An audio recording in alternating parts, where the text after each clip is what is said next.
All right, what is going on YouTube? This is your boy Liger, one half of Endure, and you know what? It's been a long time, but this really is an official endcast once again. That we're talking about a specific topics and stuff. Might get a little random at the end, but hey, it is what it is. So tonight's topic is VR, and I finally got a good chance to play with the PlayStation VR. That before I had played with Oculus Rift and HT Vive. So I'll get into. So if you have any questions on to that, and you guys want to put it in the chat, like I said, let me make sure I'm manning the chat, so I could see everybody posting the questions, whatever. But you have anything about a VR, I'll give you my objective view about it, so you could make your decision. I mean, there are some stuff that's really good, and there are some stuff that's very bad. But again, I'll get into those nitty gritties about that.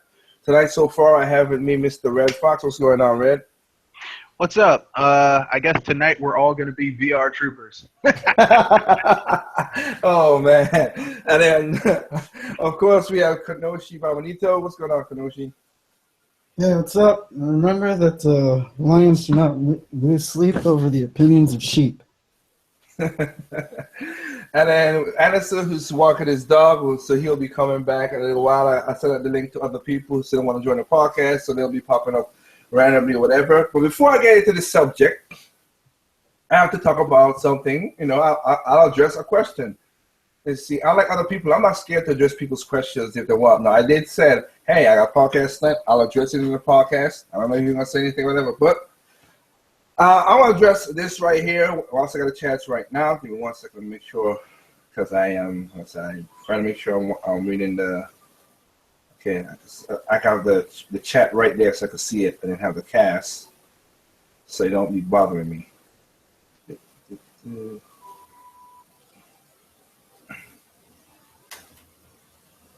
Okay, all right. So I want to address something. Basically, I address two things. One is simple. I have a video that was supposed to go up today. It is taking a long time, blah blah blah. But it's addressing another video that was released and talk about some things. And it kind of show, and it's an LBC because it kind of shows once again, even when you put the truth in people's faces, they still don't accept it. So when that video comes out, you go talk about it, expunge about it a little bit. But I just wanted to go out first. I said it was going to be a podcast, but at the end I was like, I basically explained everything right there. So I didn't want it to be a podcast to be all boring, but I don't know. We'll see. The next one will be to another YouTuber called Leatherhead. He has a video that he just put out, talked about, you know, Gears of War and stuff, and he looked like he's enjoying it. That's good for him. Talk about nostalgia. He sold some games and got some money out of it, which kind of that video is funny because he's like, you know, I sell some games, which based on Mario games, some GameCube games, and I got me some good money out of it. I could buy a Gears game. That shows you Nintendo games holds value. Just pointing that out. That a GameCube game he sold 2 GameCube games, and it holds value. Anyway, but the crux of it is he asked a question. He said, "Be honest." Now I will be honest in this.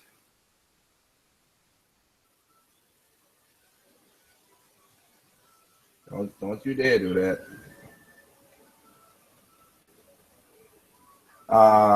Give me a second right here, because I just seen Windows just pop up trying to tell me to restart my computer. I'm like, you better don't do that crap.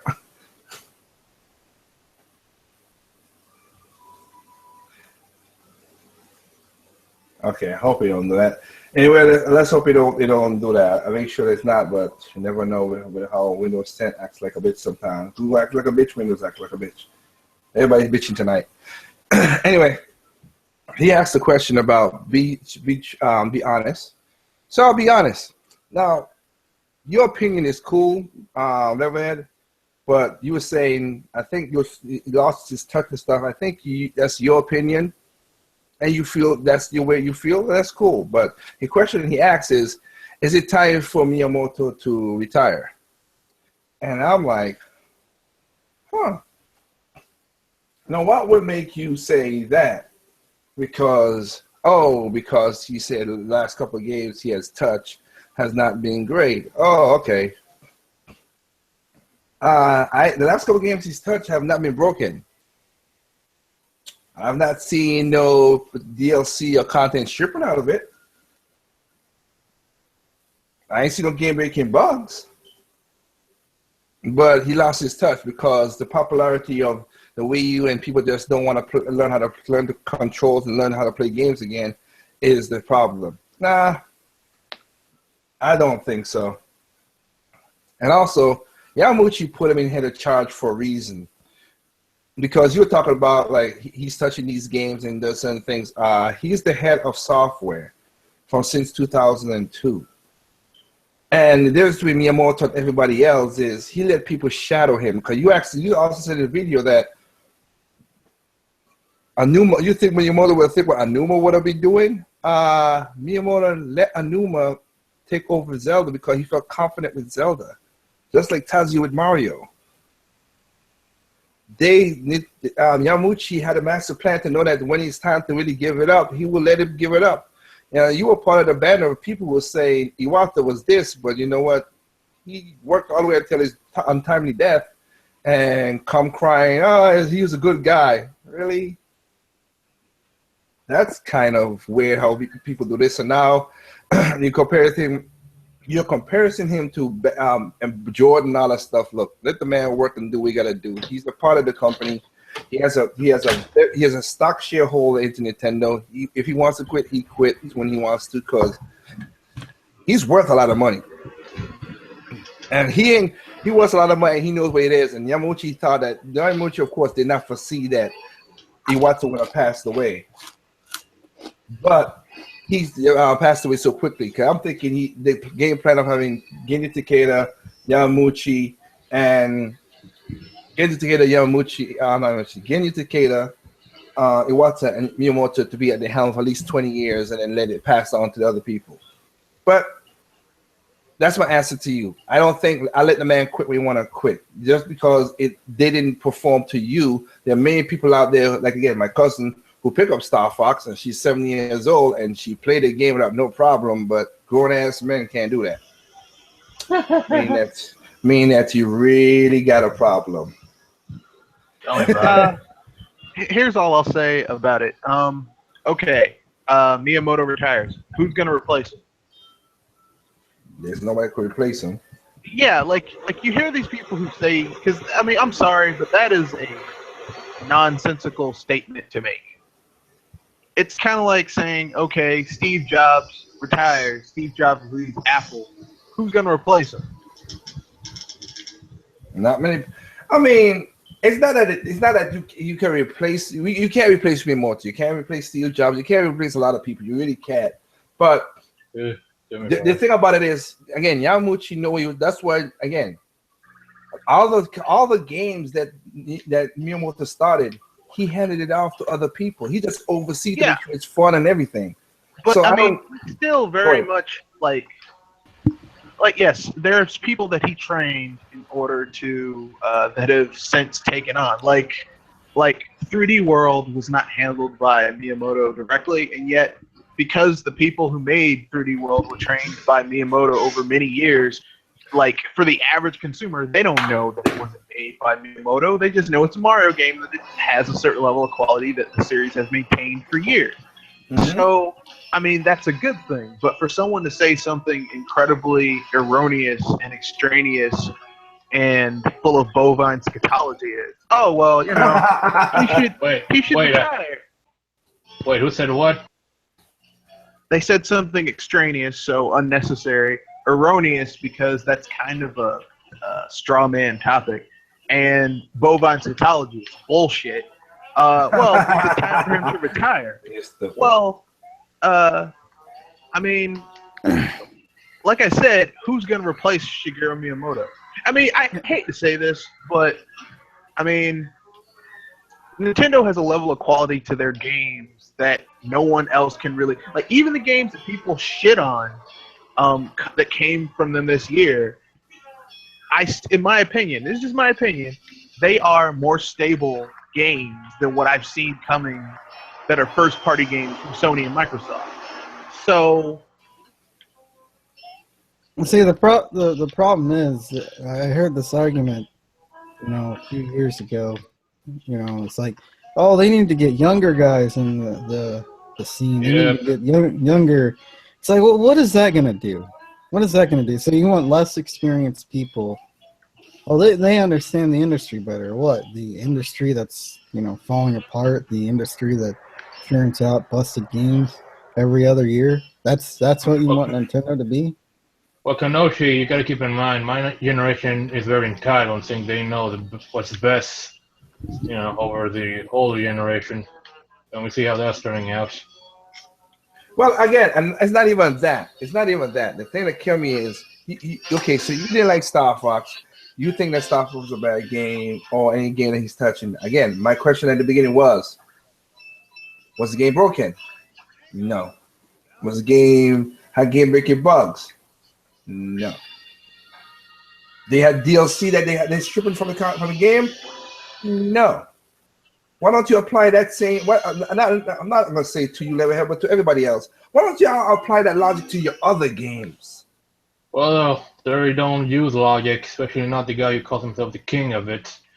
To them, Star Fox Zero is broken because it has the motion controls. So Bullshit. I know it's bullshit, but that's the logic they use. I take that back. A game is broken if things that it's supposed to be able to do, it can't do due to bad coding or bad sequencing, right?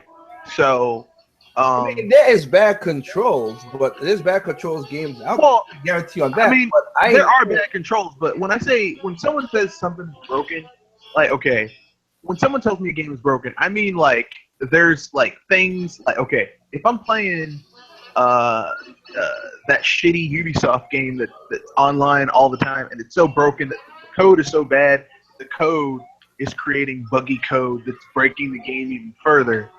They made the Skynet. That's a broken game. If I'm playing Skyrim and I enter into a building and I fall through the floor for eternity until the game crashes, that's broken. Yeah, best game of the year. I don't think a game. I don't think a game that like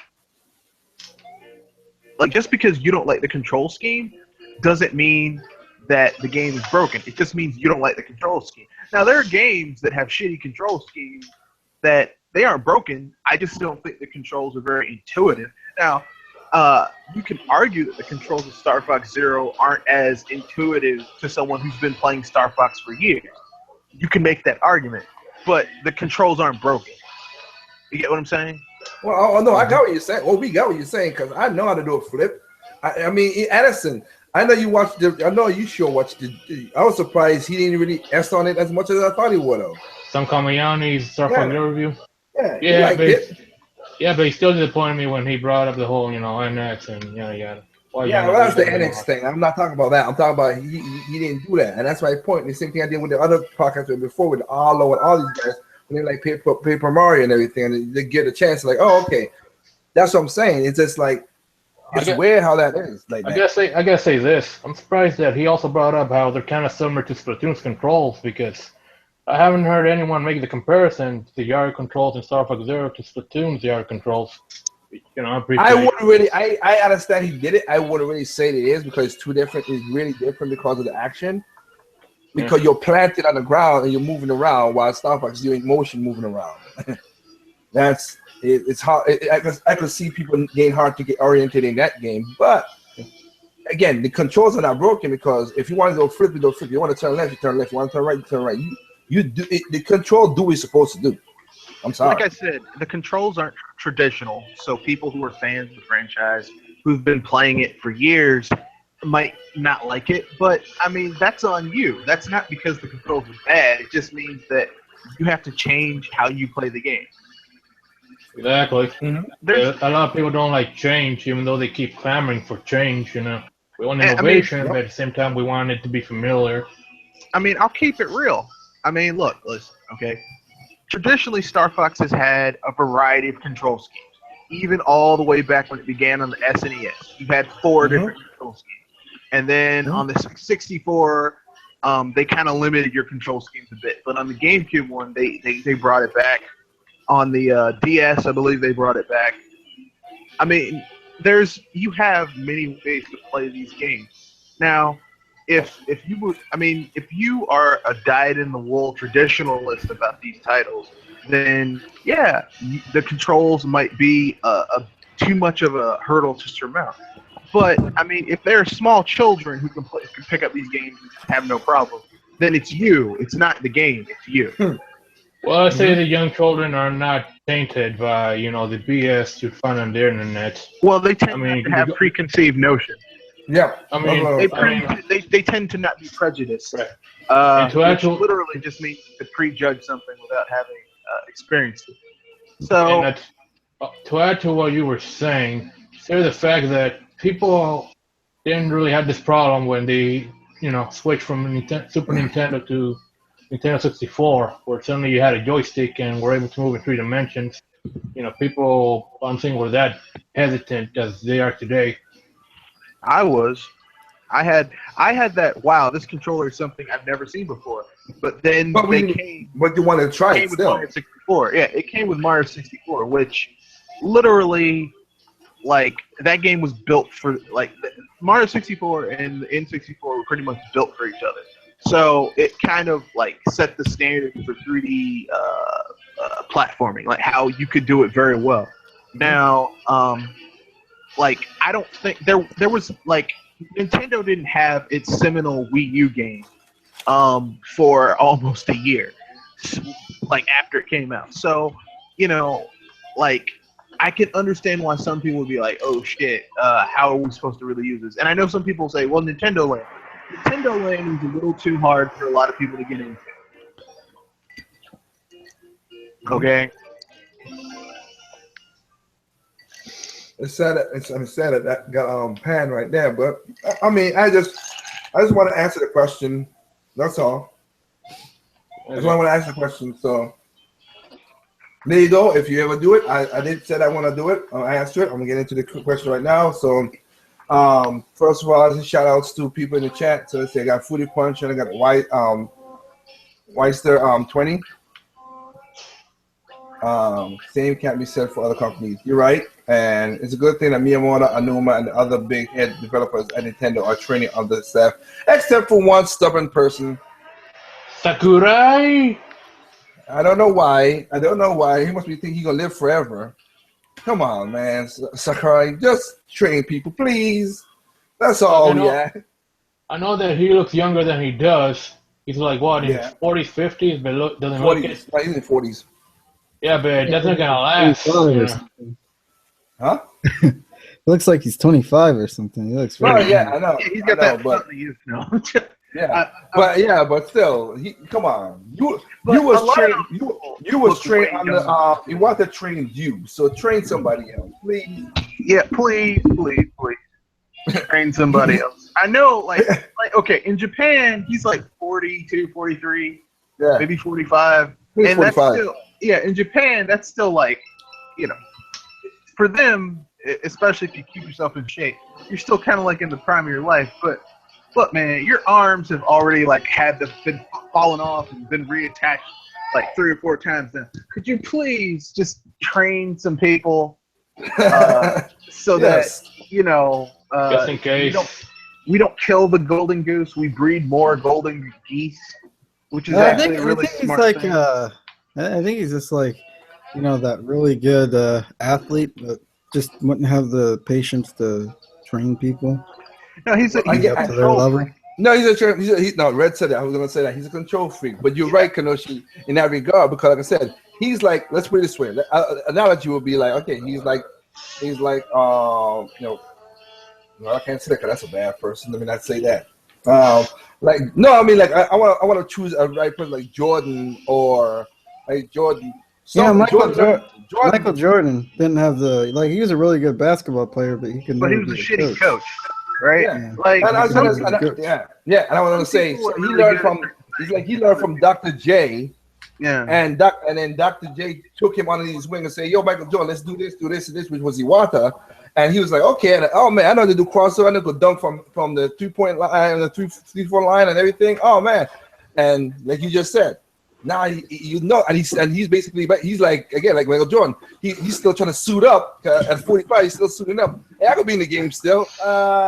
You can, but please just train somebody below you. That's all. Yeah, and as someone who comes from the DC metropolitan area, where literally we got Michael Jordan on the Wizards. Yeah. like I remember it, and I was like, dude, yeah, you're still really good, but no, like at a certain point. You need younger talent because your ass is getting older. You know, it's like Kobe. It's like Kobe Bryant that last year when he was in LA, and it was just sad. It was like, dude, you're too fucking old. I mean, you're great, but you're too goddamn old. I got you. Like I said, I don't care for that. I don't care for that in that regard when it comes to that. That's why I said that's why we just had a thing with Iwata because not Iwata with Miyamoto, how Leatherhead just asked a question. He's not lost his talent. That's what I'm saying. He has not lost his talent as you think he is because you're going by perception. But I still don't. I'd rather let them do what they got to do. Sakurai could do what he got to do as well. But I just, like I said, I want to just have, basically just say, okay, you know what? I want to still do Smash. Hey, okay, you know what? Let me teach you how to do Create Quest. And somebody else jump on Create Quest. Just like even what they did with Mario Kart, Zelda, Mario, all these games that he normally do, that's what he does. That's what I think Sakurai should do. So that's all. I want to do other stuff because here's the thing: like everyone just associates Sakurai with Smash Brothers, but this guy has made so many other games like Meteo, Kirby. I mean, this guy has a portfolio of a lot of shit that he's made. And people kind of forget that because they just associate him with Smash Brothers. Like, he's done a lot of shit besides just Smash Brothers, dude. I gotta mention this. During development of Super Smash Bros. 4, a lot of people, even though he was sick, they kept, hounding him to do this, do that, listen to us, obey, like some kind of work dog or something. Now that, give him respect as a creator. Well, again, as Red brought up last podcast, I could see where he's getting pissed off, and he said, "You know what? F y'all, I'm playing the shitty first player because you bitches keep whining." Just the best. I think that was his troll. I think it was like a headache. He called me a troll. He was like, "You know what? Fuck it. I'll do it that way." Probably. I mean, think about the roster in Smash now. It has Bayonetta, Ryu, and all these, even Pac-Man and Mega Man. Man, if there was a story mode encompassing all of them. Yeah, wouldn't that have been the shit? Yeah, but instead we didn't get it. But like I said, he does a lot of Kirby games. We know that. Everybody knows it for Smash. Hell, he even did a couple of stuff with Fire Emblem. Hell, forget Greninja. That was his creation. Let's see, Fire Emblem, the Blinding Blade, and what else? But I mean, Greninja was his creation. He turned it into that because he wanted a Smash character, and the Game Freak was like, "Oh, that's pretty cool," and it turned it into a starter character. It was Greninja was Sakurai's creation. Ooh. So I'm saying that's just like I said. But yeah, all I'm saying is please just train somebody. That's all we ask. When you say, I like other people. When you say you should die off, whatever, you're a control freak, but just treat somebody. I've told my friend Kenji to tell him that too. Just do it, please. Just please. Keep me as Red said. Let's get some more golden geeses up in this bitch. Yeah. Don't just. I mean that's kind of like the thing that kind of brings down Sakurai a little bit. Is this he is a huge control freak, so he's like. He wants it, and I understand because when it's your reputation, unless you're certain people, you don't want your reputation going downhill, and I can appreciate that. But seriously, no, I got that, and I understand that. But he's you see the difference between him and other places, as we talked about it, into a special person. He said that's stupid nonsense. He's in a special place where it's like. He's in a community that he's at a job at a workplace that would help him and get him that far. Unlike all these other places that would leave you hanging out to dry and stab you in the back. Yeah, I mean, it's like he's in a good place for where he could be trained. I mean, he could be trained. He can train people to take his place, or like if he's like, you know what, I'm tired of Smash Brothers. I want to work on something else. Like you people can handle this. I'll look in every once in a while, but. And remember, I mean, remember, he didn't know he was gonna. I ain't like to remember when he went on stage at E3 with for Wii, and he wanted to say we're gonna smash, and he was surprised. He was like, the only reason he did it because he had respect for Iwata-san, because like he trained him. I didn't know it was anybody else. He would be like, what? Man, I'm not doing another one. Yeah, but he had respect for Iwata and stuff and whatever. So now that Iwata is not around no more, I don't know. I think he will be a little more rambunctious. Again, the only person I think he was good is again is like Shigeru Miyamoto, but like, okay, Shiggy, I'll do for you, no problem. But ain't nobody people above him gonna make him feel like yeah. So, but that's just the topic at hand. So let's get into the topic that most people are gonna be here, and we'll watch this video later on. So I have gotten to play VR on VR, but I didn't want to just test certain VRs because it's not I just want to make sure I got a good, as Red said, go to the buffet and taste everything just to see. Know what's good, what's not good. You know what I mean? So I got it messed. Of course, early on I got when I was in Japan, I got messed with the Oculus Rift, and I got to play with the HTC Vive. But I never messed with the PlayStation VR. So just recently, I got messed with the PlayStation VR. I had some time with it. So again, I've seen a couple people in the chat, but if you guys have questions, you can ask questions in the chat. I'll follow up really quickly with it. But I would say this again. I do not think VR is the future of gaming. Not for what the applications they try to do. It's not there yet. It's funny that you got these gamers asking for more, we want better graphics, freedom to do this, more features, whatever, but you're so constricted with this now. Well, also don't forget, people do not like gimmicks, and yet they're trying to force this VR into everything now. I do mean everything. No, yeah, no, they are. So I have to say, so the one that stands out the best, and is which makes sense, of course, that did a really good VR, and you get nice graphics, and it's really doing good. Of course, it's Oculus Rift. Yeah, but that's like the premium one, isn't it? That's like the most expensive. That's why I said because of the price. Yes, that's the Oculus Rift. The video displaying is very good. Like I said, I didn't have not much problems with it, but I don't. Again, put a line up front.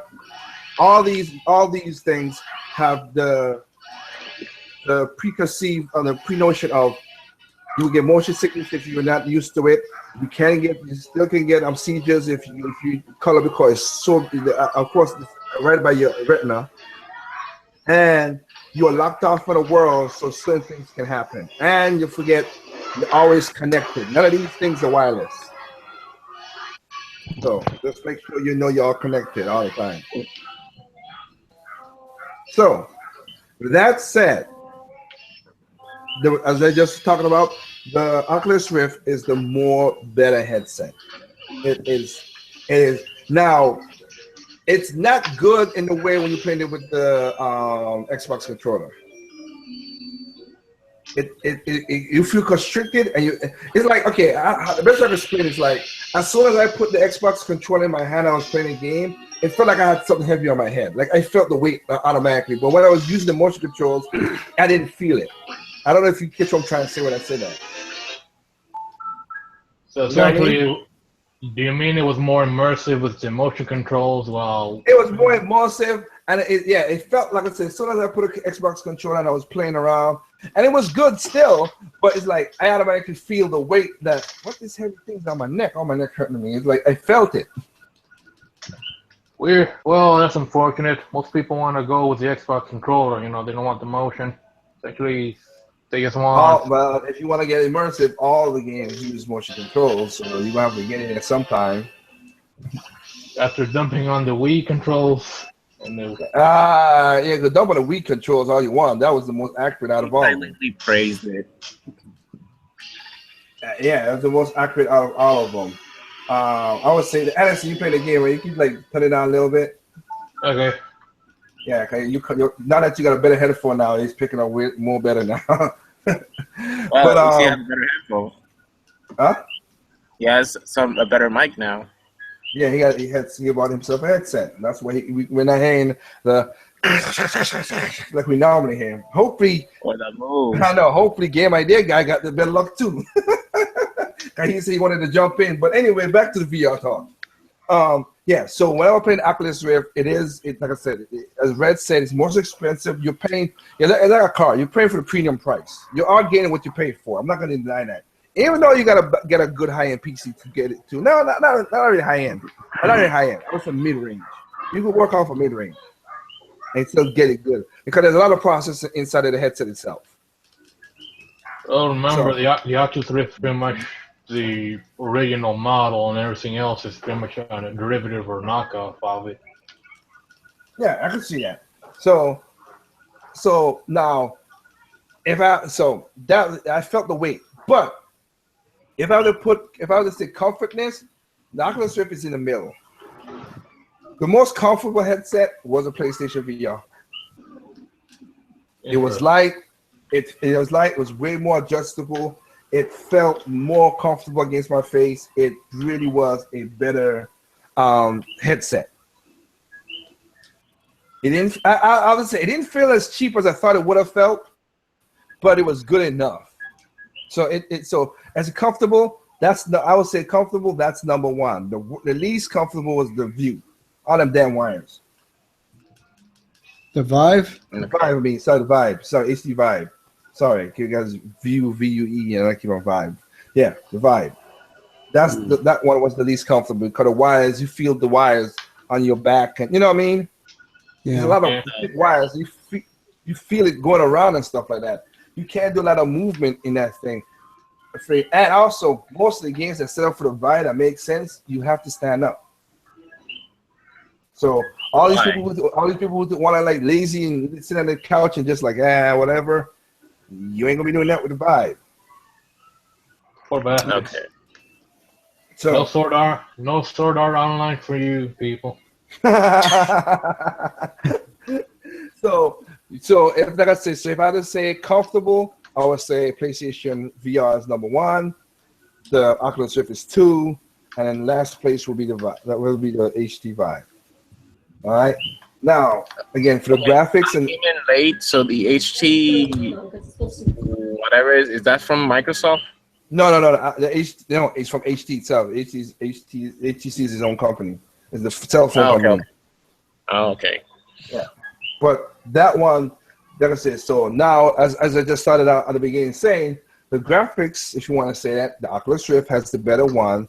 The Vive is number 2, and the PlayStation is the lower one, which kind of makes sense because it basically goes by the price point. Because the PlayStation 4.5 is still not doing nothing to help push that thing nowhere. It looks good, but it still has some blur. They still have some blur effects in the damn thing, and it's like, I have Are a you nice. kidding? You already pre-ordered the 4.5. Yeah, I slap you through the daggone microphone, dude. Keep on talking your shit. You're joking, right? No, I said he is joking. No, I am joking. I'm not pre-ordering. Yeah, I was like, yeah, I know this dude's just joshing people. Yeah, he is joshing people. But no, it doesn't. It has a couple of effects in there that it's not as crisp as a lot of people think it is.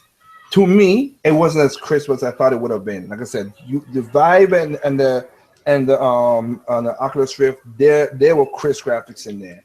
Yeah, since the Oculus Rift have more time or came first, right? Like 2. Yeah, it came first, but also, like I said, the processing. Like I said, the processing, they have their own processing. That and the Vive has its own processing inside of the inside of the headset itself. The PlayStation has it too, but it comes with its own little mini processing plant that look like a little mini PlayStation beside your PlayStation. That you gotta hook up all this stuff to, of course.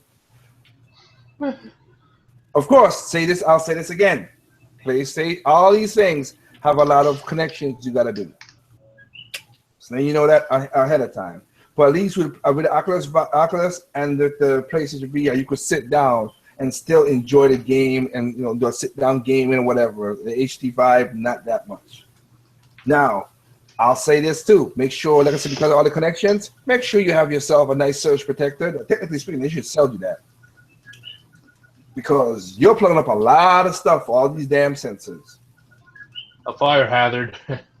Well, hey, you be like, oh man, I'm playing this game and the fire is so real. It is real. You're absolutely right. The fire. I feel the burning. Oh, is that the skin is sizzling? Oh my God, it is VR. Yeah. It feels so real. Oh wow. It's like I'm on fire right now. Exactly. So hey, if they want to do that, go ahead and do that. The HD Vive is the worst out of all of them because it has 7 power adapters you gotta go with, which is ridiculous. You gotta plug up 7 things. Shit, you and Innovation. Innovation, yeah, it comes with a price, man. It comes with a price. But Innovation in terms of burglary. So many people get robbed and probably knock the hell out. yeah. Now I'll say this. So out of all the 3, I'll get again in a scale. Out of all the 3, the most practical out of the 3 would be the Oculus Rift, because it's not being used just for gaming. It's used for other things. So it's practical. It's a high price point, but like you guys said, is the one that's been in the cooker the most, and because of Mark Zuckerberg has the most money funding backing it. So they have a lot of money. They have a lot of money throwing at that thing to make sure a lot of the bugs and glitches and all that stuff is out of it. Yeah. Now for playing games, it's all right. It's good, but again, it's not. It's not that. It's not going to be used for that much. PlayStation VR. Like I said, there's something there. It has the. How should I put this? Potential or Audience. No. Audience, no. price point.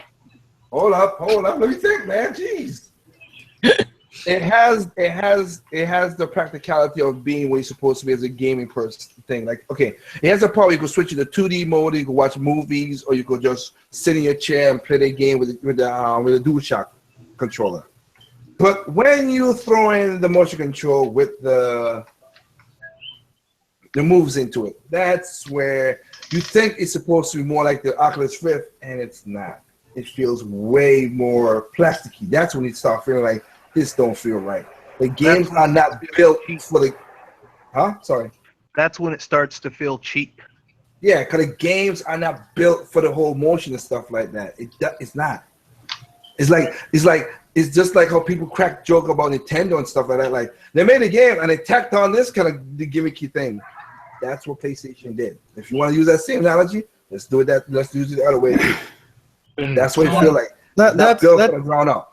Yeah, that's just every Double standard. I just don't understand. Everybody's rooting for this thing. It's like all these games look like Wii games. They look like HD Wii games. That's what they look like. I don't. Yeah, but here's the thing, though. The deal. But here's the deal. You're right, but here's the thing, though. When Wii Sports came out, and it controls 90% of the time, and I give it 90% because we know what happened because of the sunlight and certain things, whatever. But 9% of the times, the motion you did with the remote, and that's why people loved it. And when it got more R&D to do the motion control plus, it basically did the one-on-one, and people liked it better than what the PlayStation Move did. Because it's basically using a light signal to find out where your source is, while it basically is a straight IR reading to figure out where you are with the remote control. So that's different. Metroid, 007, Bloombox, Wii Sports Resorts, Mario Kart, all those things. Those games had the option of the remote control built in from the root of the game. PlayStation VR games that I've played so far, no. It's tacked on. That's the way it feels to me. It's tacked on. Because when I played the Valkyrie game for Oculus Rift, it was cool. I'm not gonna deny that. It was good. That felt like somebody took time and make you want to feel it. But it was more of like it worked because the game is more like Auto 1886, the Valkyrie game for Oculus Rift. Is more cinematics in it. So you just like and oohing and you're like that. You play game, but the gameplay is so short to the, you know what I mean? There's not that much gameplay in it, but it did it in such a way that you don't feel tactile enough. It felt like they really did a good part with it. So yes, the Oculus Rift with Valkyrie did do a good job. And that's what I'm saying. That game felt solid. But the PlayStation VR ones, I didn't feel that to me. So you get what you pay for, essentially. You weren't feeling it. You were like,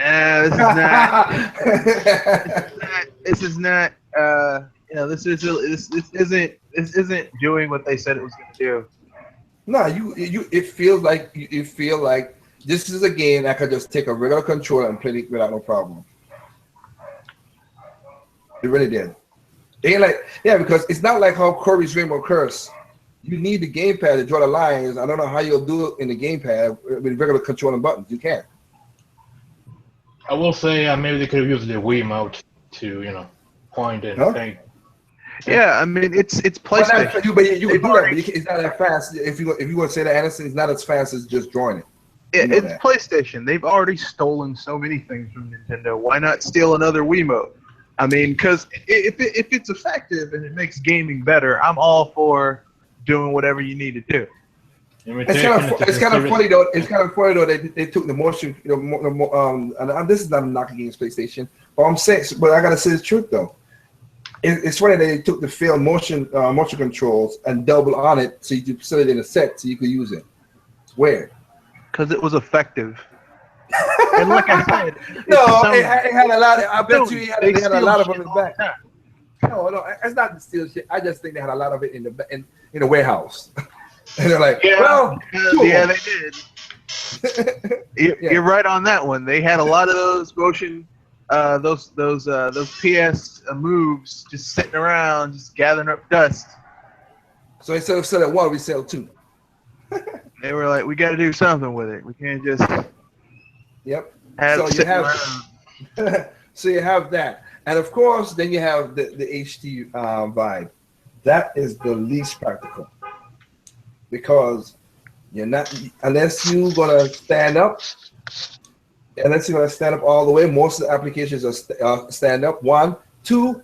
You need a room. You need a good 14 by 14 room. Most people don't have that.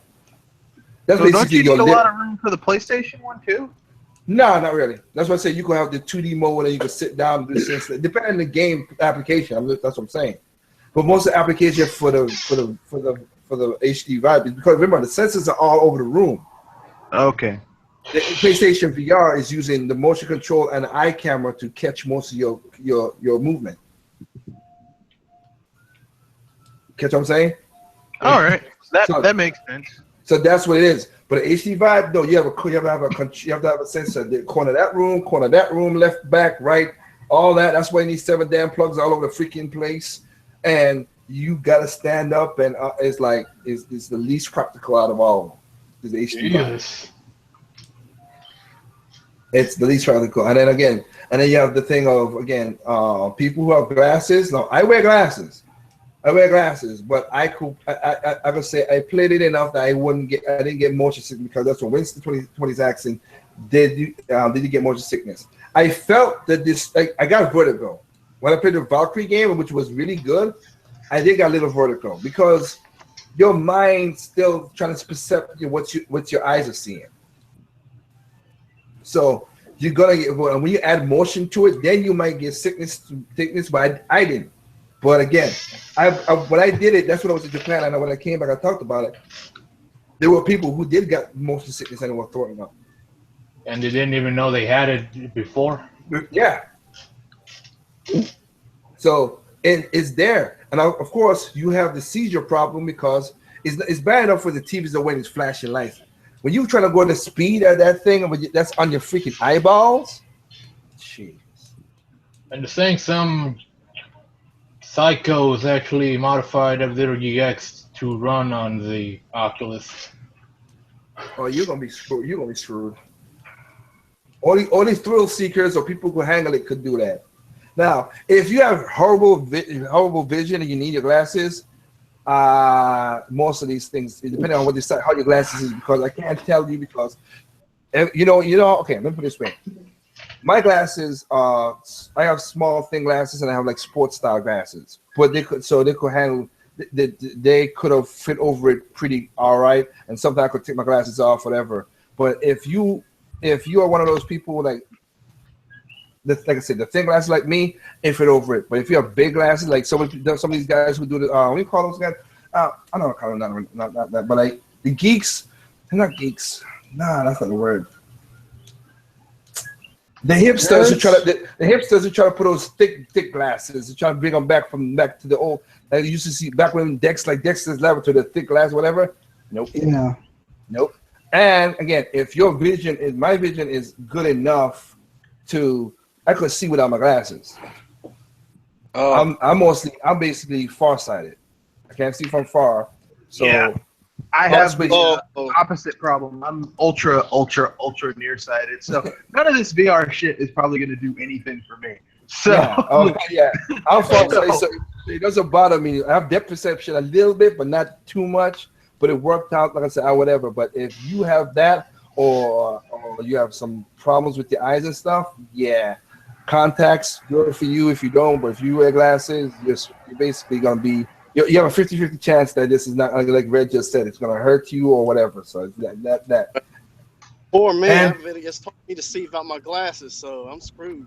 Yeah, and then screw my ass. She wasn't gonna buy it anyway. Shit.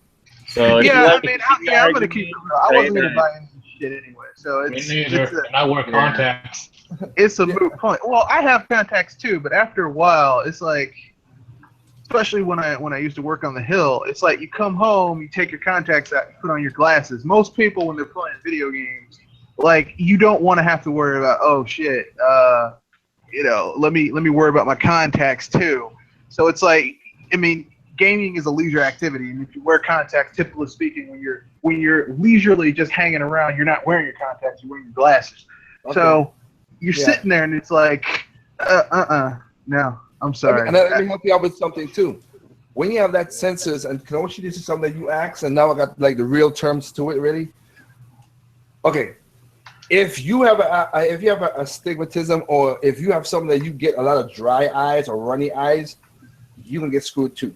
Because your retina is because that screen is so close to your eyes, your retina is working overtime to catch up with the. Yeah, see, that's the thing. I don't like the idea of putting a screen right in front of my freaking face like that.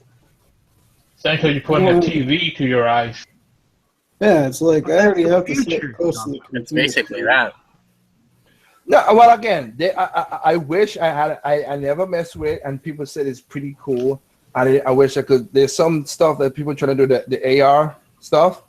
So yeah, but the AR is less taxing on your eyes. No, that's what I'm saying. But to what I'm going to ask, because I remember when I came back, Kanoshi, you asked a question, and I was saying now I have it more for some because, okay, so if a person has red eyes a lot, like the eyes dry out and they need to put Visine in or whatever, you're gonna be stopping the game and putting it a lot more now because your eyes is working overtime. Same thing if your eyes run a lot. You're gonna have to wipe your eyes away because it's gonna be right there in front of your eyes, like Kanoshi just said, and that's what I'm saying. And if you have stigmatism and all that stuff for you, like eye problem like that, yeah, it's gonna mess you up worse. Another thing about it, if you have any of those problems, then keeping the Oculus clean is gonna be a hassle. And if you don't have any vision problems before you have it, you're probably gonna have some after you own it. And people think that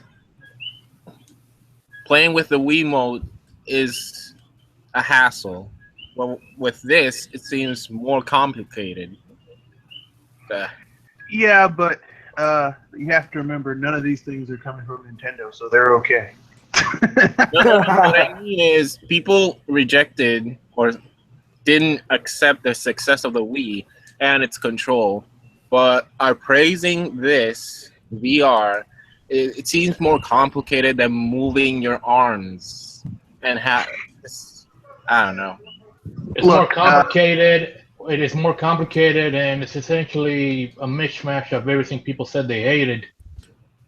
Yeah, exactly. That's why I'm so frustrated with people praising VR. It's like back in 2007, you guys hated motion controls. You saw it as a gimmick.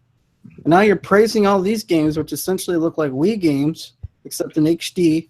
Some of them look less than HD, but most of them look like HD Wii games. It's like, what are you guys praising? This is the same crap we received back in 2006, 2007, and everybody hated. But now it's okay. Well, I mean, in some genres it can work, like horror, first-person shooters, and those games that are like, the Telltale games. If they make a first-person type of game from Telltale, that type of genre can work in VR, and possibly platformers. But any others is, I don't know. I really don't know. I don't know about platformers. Yeah, so basically anything that still uses sprites-based stuff or assets is basically screwed with VR. You ain't gonna see nothing but flat. I think if you have VR, it's gonna boil down to art. Certain art styles will probably look really good. Yeah, I'll be honest. Like I do still want to try out Ubisoft, the one with the eagle thing. I want to try it out and see what it's all about. Yeah, and I tested out the not the Vive, the Oculus Rift Ubisoft Star Trek game, Trekkie. And it's really interesting to be on the bridge of a starship. But at the end of the day, I'm so tired of people trying to force innovation. It's old. It's annoying. I wish people would stop. Like I said, Red, and that's what I said. It's going to sound repetitive for me and Red saying this, but there are the Oculus Rift, because Mark Zuckerberg is pushing this thing. It's going to be like, okay, he's going to take it. He's going to take it, and people are going to take the Instagram videos or the Facebook videos. Or I went on vacation. Hey, guys, you want to check it out? Blah, blah, blah. You could put on your Oculus Rift and watch it with us and see what we experience and stuff like that. That's going to push that. Yeah, but even then, I don't think, like, I mean, they'll probably get the pricing down. You'll probably have a Model 2, Model 3. They might get it under $200 with the Model 3 version. But even then, I mean, how many people are going to be like, you know what, I really want to see someone when they went on their vacation to Hawaii. I'm going to spend $200 to experience that 10, 15, 30-second clip. I can see you. I know, well, they're gonna be longer than that, but I can see you saying, Red. But one thing about business that you should know this. I learned you can't underestimate the masses when you put out a certain product. Sometimes you really can't. Who thought? Like I said, remember he made Facebook and he's become a $1 billion thing. He went up and stole out MySpace, and did Facebook. And every time somebody's trying to become a competitor to Facebook, Mark Zuckerberg bought them out. So he's and it turned into something, because Instagram is big, just as big as Facebook now. Well, so I mean, he knows what he. I'm just saying. No, I mean, Oculus Rift as you could be right. I mean, I don't see VR getting big in gaming. Now, if people want to use it for other shit, like if you're a doctor and they do like a virtual walkthrough of, let's say, I know this is going to sound kind of disgusting, but considering there's a huge amount of colon cancer in the world, they do a virtual walkthrough of someone's colon or their stomach to see where there's like an ulcer or something like that. Yeah. Okay, cool. That is using this technology in a way that's really useful. But I mean, in gaming, like someone doing that's what he said. 24, 48-hour marathon gaming session, some shit right next to your eye. No, but again, me and you, if you go brainstorm right now, we could think of practical reasons you could use it like hell. If I'm digging in the ocean for oil, it'd be good to see if I can have a sub that could go down. I could see where the drill and everything is going. Blah blah. I mean, they are practical uses in the real world that this could be used for. And like I said, he will sell it to those people for that. That's why I say, like you said, you're right. It's gonna get cheaper. This is the first one. He's throwing billions, he throw millions of dollars, hundreds of $1 million at this thing. But no, he sold $2 billion at this thing. So and then a couple more after that, but like not billions, but millions after that. But he sold He sent $2 billion first. So he throwing money at this, and he's gonna bring down the price sooner or later. But as you said, the gaming practices, it's not gonna be there. It will be some people who use it for gaming. Don't get me wrong on that. The Oculus Rift's part of it. The PlayStation VR stuff, it's not gonna be saturated in the market. I don't think so. If people didn't want to put on damn glasses for 3D TV, and we know 3D TV is out the window, basically out, why would it put this big thing on? Because most of the people who buy PlayStation don't play games, and we always said that. No, they don't. They bought it for the streaming content. Which, look, if you spent $400 to buy ironically, the machine that the Xbox One wanted to be was a PS4. Because basically, statistically, people are buying a PS4 so they can stream Netflix, Hulu, Amazon Prime, shit like that. Yeah, so somebody turned down their Game Boy music or something? Oh, sorry, that's the ice cream truck. Oh my god, Kanoshi. It's ice cream truck. Ice cream truck. Oh man, I don't know where the hell you grew up, Kanoshi. I have no idea. I didn't grow up near an ice cream truck. I grew up in the boonies, so I didn't. So did I, but I know the sound of a damn ice cream truck. I probably only heard the sound of an ice cream truck like a handful of times in my life. Wow, that's terrible, man. Like, I didn't get that luxury. We're gonna have to put you on the couch. Yeah, no ice cream truck. That is. Oh, that's terrible. Anyway, but no, like I said, the gaming practicality, like you said, yes, that's the point I was going to talk about. PlayStation VR is not gonna transcend nothing. I'm sorry, no. And you're right. And what you said is a very valid point. If people didn't go crazy for the 3D glasses thing, you gonna put that big thing on your head? Yeah. No. And most of the people who buy a PlayStation, and again, you go Nelson. I showed you Nelson does it. I showed you whatever. People who buy a PlayStation 4 that made it this thing because they wanted a Blu-ray player, whether it was for the videos and movies and stuff like that. Well, for gaming, because we already saw that again.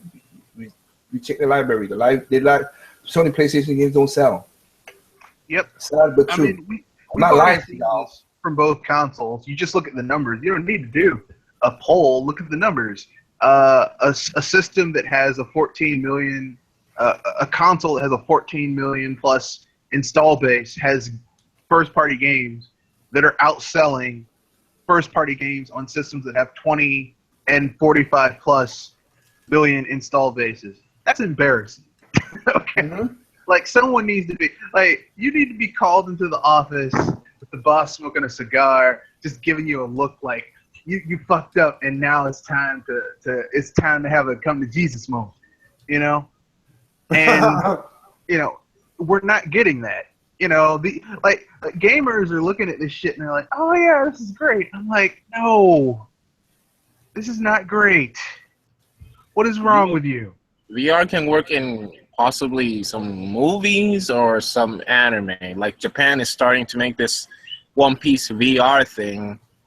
That's not going to work either that well too, because I just said the whole thing with 3D movies. No, it won't. First of all, look, VR. Okay, VR is really cool. It's called virtual reality.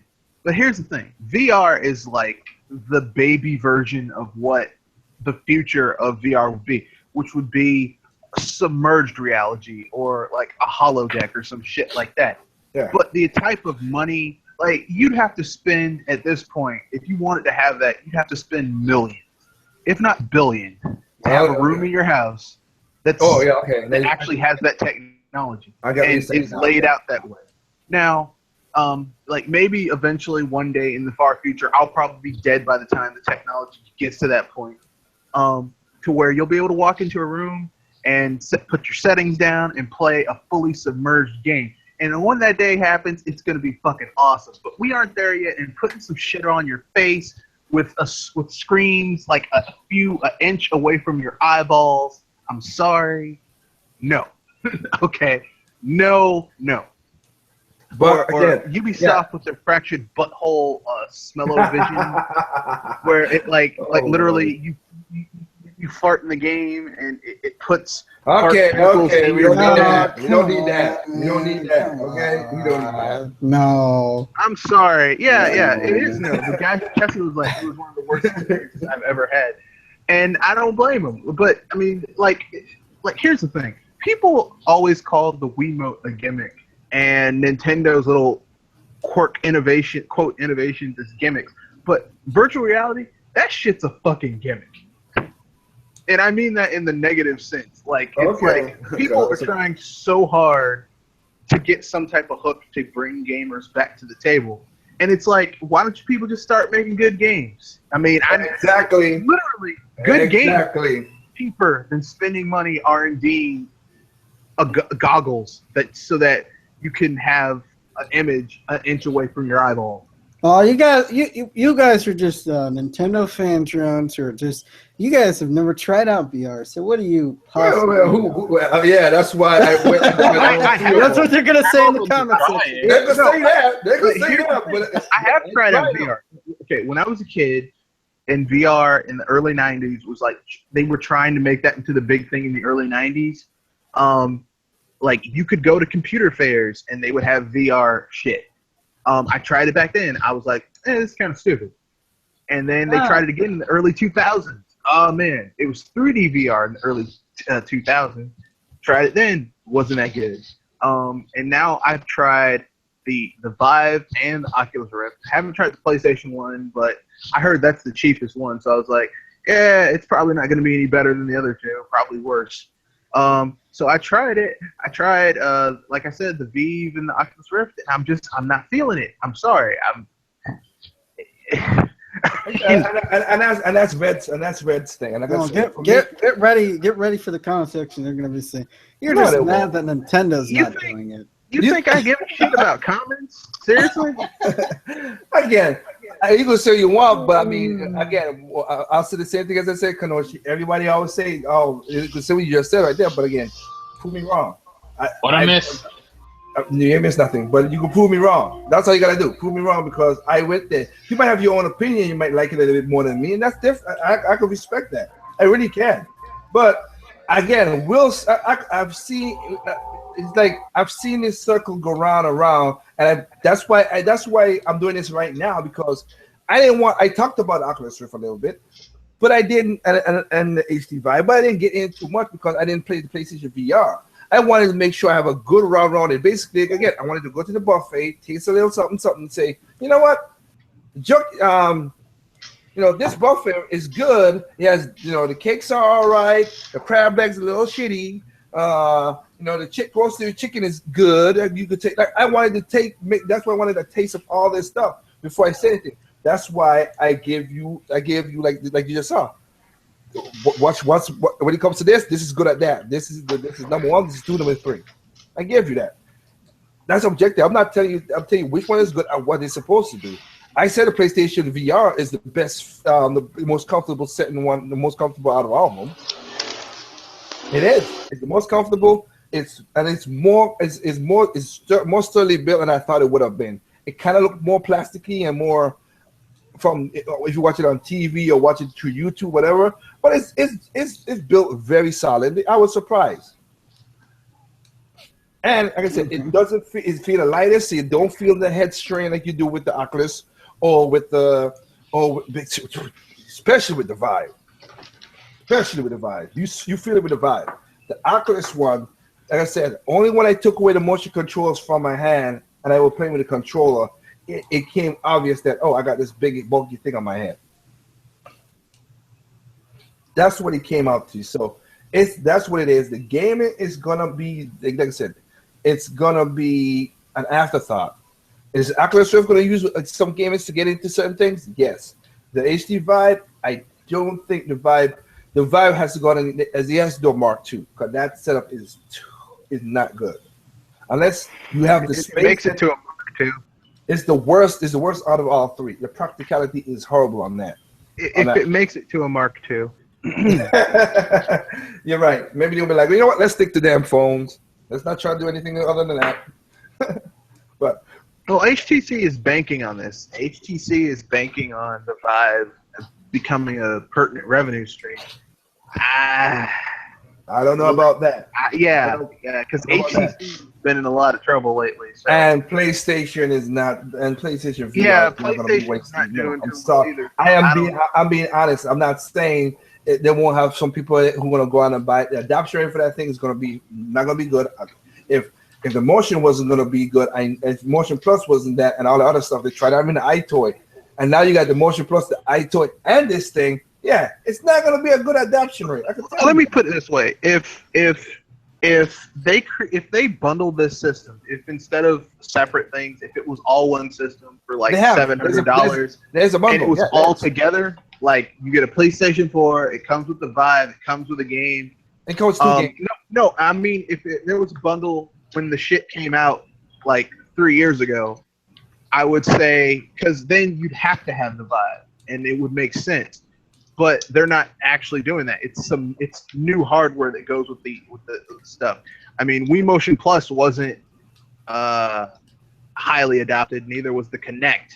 So I don't know if this is really gonna, And I would say they could make it up with the software, but PlayStation hasn't really been making that many as many first party games as they did during last gen or the gen before. So. No, I don't know. Most of the people who's making these games for this thing, like I told you already, these games for the PlayStation. Okay, the Valkyrie again. I know you said when you said Kenoshi, but I think I've presented myself as objective as you could think of because it's not. I'm not hating on them because again, the Valkyrie game felt like it's made for the VR, for the VR headset for Oculus Rift. It felt like it. Yeah. But the PlayStation, the PlayStation games. The PlayStation game that no, it doesn't. It doesn't do it.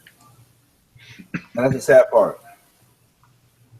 So a few of these games, and I think that's going to be the trend. A few of these games, like if 10 VR games come out for the PlayStation, probably about 2 or 3 of them will be made for it, and the other 6 or 7 will just be 7 or 8 will just be some shit that a studio probably had lying around. They said we'll put it in first person and throw it on the system. I mean, throw it on the device, and that's not fair to gamers. But whatever. No, I remember the asking price of this thing is $400, and that's just goddamn. That's just for the headset. You basically you get a headset. You get the 2 move ones. You have a bunch of connecting cables. You have the little mini processing port where you got to connect stuff into with HDMI and everything. You have the eye and the stand, and you have a couple power cords. And it's The price is too damn high. That's all I got to say about that. Yeah, that is really expensive. No. I'm And just I'm saying. cheap, so he said I'm cheap. yeah, I am cheap. Yeah, I got you. Look, listen. I'm not saying that. Actually, I take that back. I'm judicious in how I spend my money. Yeah. Okay. And Yeah, then I'm there was judicious. Like I'm very No, I got what you're saying. Okay. Look, cautious, okay. yes. No. Okay. So okay. Let's do this. Let's do this. So you have the PlayStation. You have the PlayStation. Now I am doing a quick search, and it's sad, but hey, I won't be surprised if it's clickbait. But I'm reading a couple of articles. So I just did a quick search on Google on PlayStation VR, and the first 3 subjects are basically been positive. So like I said, I'm not being objective against it. It's been positive. Xbox One and PlayStation VR equals surprising success. No, don't believe it, but if you say so. PlayStation VR is easily winning in virtual reality right now. TechCrunch. I have a question. How is that possible when it's not even out yet? No, it's out. Oh, really? It It is. finally came out? No, Yeah. you can buy it. Yeah, think it's yesterday out came out. today or tomorrow. I'm not sure. No. I ain't been paying attention, so. I mean, I didn't. No, When I no. say it's out, like I mean, it's for sale. Like you can go and buy it. I wasn't aware of that. Sorry. Oh, you mean to go and buy the whole thing like that? I'm sorry, that's what you mean. My mistake. So they're like, it's winning. I'm like, it's not out yet. How is it winning anything? I don't. I mean, are It's, you are you Charlie Sheen? Is the PlayStation VR drinking that tiger blood? Let me double check because, like I said, the person I played it at is one of those text person because of the Sony contract and stuff we have. He got it, so it's like okay, but I really do think it's out. But let me double check. Best Buy has it. GameStop here. has bundles of it. I'm there, but look at the release date just to make sure, because I don't want to not. I said I want to do it, and I don't want to lie to people. Like IGN saying PSVR is already selling at a profit. Okay. Yeah. What? Who said that? IGN. That's a lie. Yeah. And Yeah. It's Let me No, for sure that's a lie. Is their page filling with is filled with PlayStation adverts? Definitely, but I'm not even on the web page. I'm just doing a Google quick search and looking at all these results. And one of the first things is IGN saying it's selling at a profit. Yeah, you go. It's out, Red, because even on Amazon they said it's you can get it by tomorrow. So it's Well, out. I call bullshit on that. Otherwise- They're selling it at a loss already. It's like, oh god, I wish people would stop. I wish Sony would stop the lying. I mean, I know they're a business and they have shareholders, so they can't tell Red, people. you're 100% correct. I just checked the IGN. Everything is PlayStation VR. Yeah. IGN. Look, I'm gonna go into it. How the heck can you take these journalist sites seriously when they have advertisements of the games and the products that they review plastered all over? Yep, here you go. How the heck? How I in mean, the the world answer- can you take them seriously? The How are they answer is that you legitimate? can't. We don't. We don't, but we're not dum-dums. You can't IGN. take. Yeah, The versus answer is that Germany. you can't. You can't take IGN seriously because I mean these are the same people who had to fire 2 of their senior staff because they were taking payouts under the table from Sony to shill their games. Like, you Okay. can't- And don't forget, one of them said that PlayStation Vita can overtake the 3DS. Yeah, and that still hasn't happened. I'm mad at Greg Miller. Why did he lie But, like that? No, it wasn't Greg Miller said that. It was Colin Moriarty. Sure, said yeah, that. Colin Moriarty. He said that the Vita is destined to win. I was like, well, I mean, why? And then I read the article, and literally it was just filled with him praising the Vita. And I'm like, Okay. I mean, I understand you right like now- your Vita. Right now, people. Hold up, Sprite. Hold up, everybody, hold up. Okay, here's an example, like you guys said. Right now, you on the screen is IGN. Up top, if you watch my mouse, review of PlayStation VR. Beside it, promoting PlayStation VR. You have the PlayStation VR all over. You have basically a PlayStation bundle deal inside of it. Batman VR is talking about it as well. That's in the information reel. PlayStation VR right here in its own corner right here. That's its own advertisement. Then you go down again. You have PlayStation once again in the smaller advertisement. PlayStation right VR, PlayStation games. I mean, yeah, of course, PlayStation. When you look at the fucking check.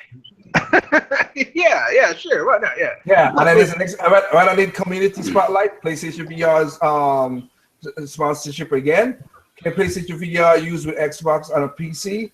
PlayStation VR now. Jesus This is the Christ. front page. This is the front page of the thing. Dude, Oh, I'm God. Look, trying to get I'm gonna into give this you- site, and because it redirects me to the Latino IGN. I can't see it, but you showing it here, it's like, wow.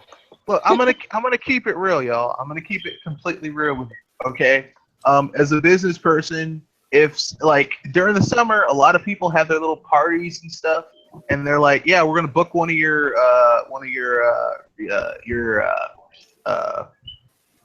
shit, I forgot the name. One of our bigger rooms where you can have like large parties and stuff. We're gonna book it, and they give me a large some money up front, and then the rest afterwards, plus what we make from tips and drinks and stuff like that. I'm gonna tell you right now, someone gives me that type of money, I tell my employees, be extra nice to them. But my business is to provide a service to my customers. In this case, IGN's customers aren't PlayStation. They aren't. No. Their customers are the people who read their articles. Those are their customers. And if you're basically shilling false information to your customers because one of your sponsors is doing that, then that's a little shady. That's a little unethical. Sorry. Yeah, all gaming me. My question is, since this is IGN, have they ever talked negative about Sony PlayStation at all? They've done it with Nintendo and Xbox, but it seems like they never talked negative about Sony. Hey, if you're getting paid, you're getting paid. I'm not again. Yeah. It is what it is. But that was just that's why I find it hard to like really give IGN any sort of credit when like they do stuff like this. Yeah, because I mean, let me put it this way: there's so much PlayStation VR peddled on this. You got more for one red. page. You got more for red. Sorry, there's so much PlayStation VR peddled on that screen. It's as if I'm watching one of those Law and Order SVU episodes where they're talking about all the DNA that was left all over this apartment that someone was raped / murdered in. It's like it was everywhere. It was on the walls. It was on the floor. It was under the oven. Under the oven. How the hell did that? That is disgusting, Red. That is disgusting. Oh man, Andre, you just honestly, you sound good. Upgrading yourself? Well, I'm actually, since I can't use my computer, I took over my wife's computer for now, so I'm using that. Also, way you're still better. suck. You You're sound still way suck, huh? better. That's all I'm saying. So I can actually use my mic now instead of trying to use my shitty phone mic. Yay. I got you, Kobe. You were missing out, man. But you jumped in late on this thing. You saw. I hope you been listening to what we talking about. If not, if you have any questions to ask me about it, because like I said, I mentioned all three. But Look, the first thing I see is Sony plastered all over. they basically splooged it. Like, Okay, so no, You got too excited. I have the damn. You already beat me to it. I was just gonna say, IGN kneeled down for him for a few seconds, and Sony just blew everywhere. Exactly. They got in my hair, my ear, damn, in my ear. Jesus Christ. Like I said, it's like Look. an SVU episode where DNA. They're like it was everywhere. It was on the wall. To the on the floor. window. One random. Under the oven. It's like what the heck?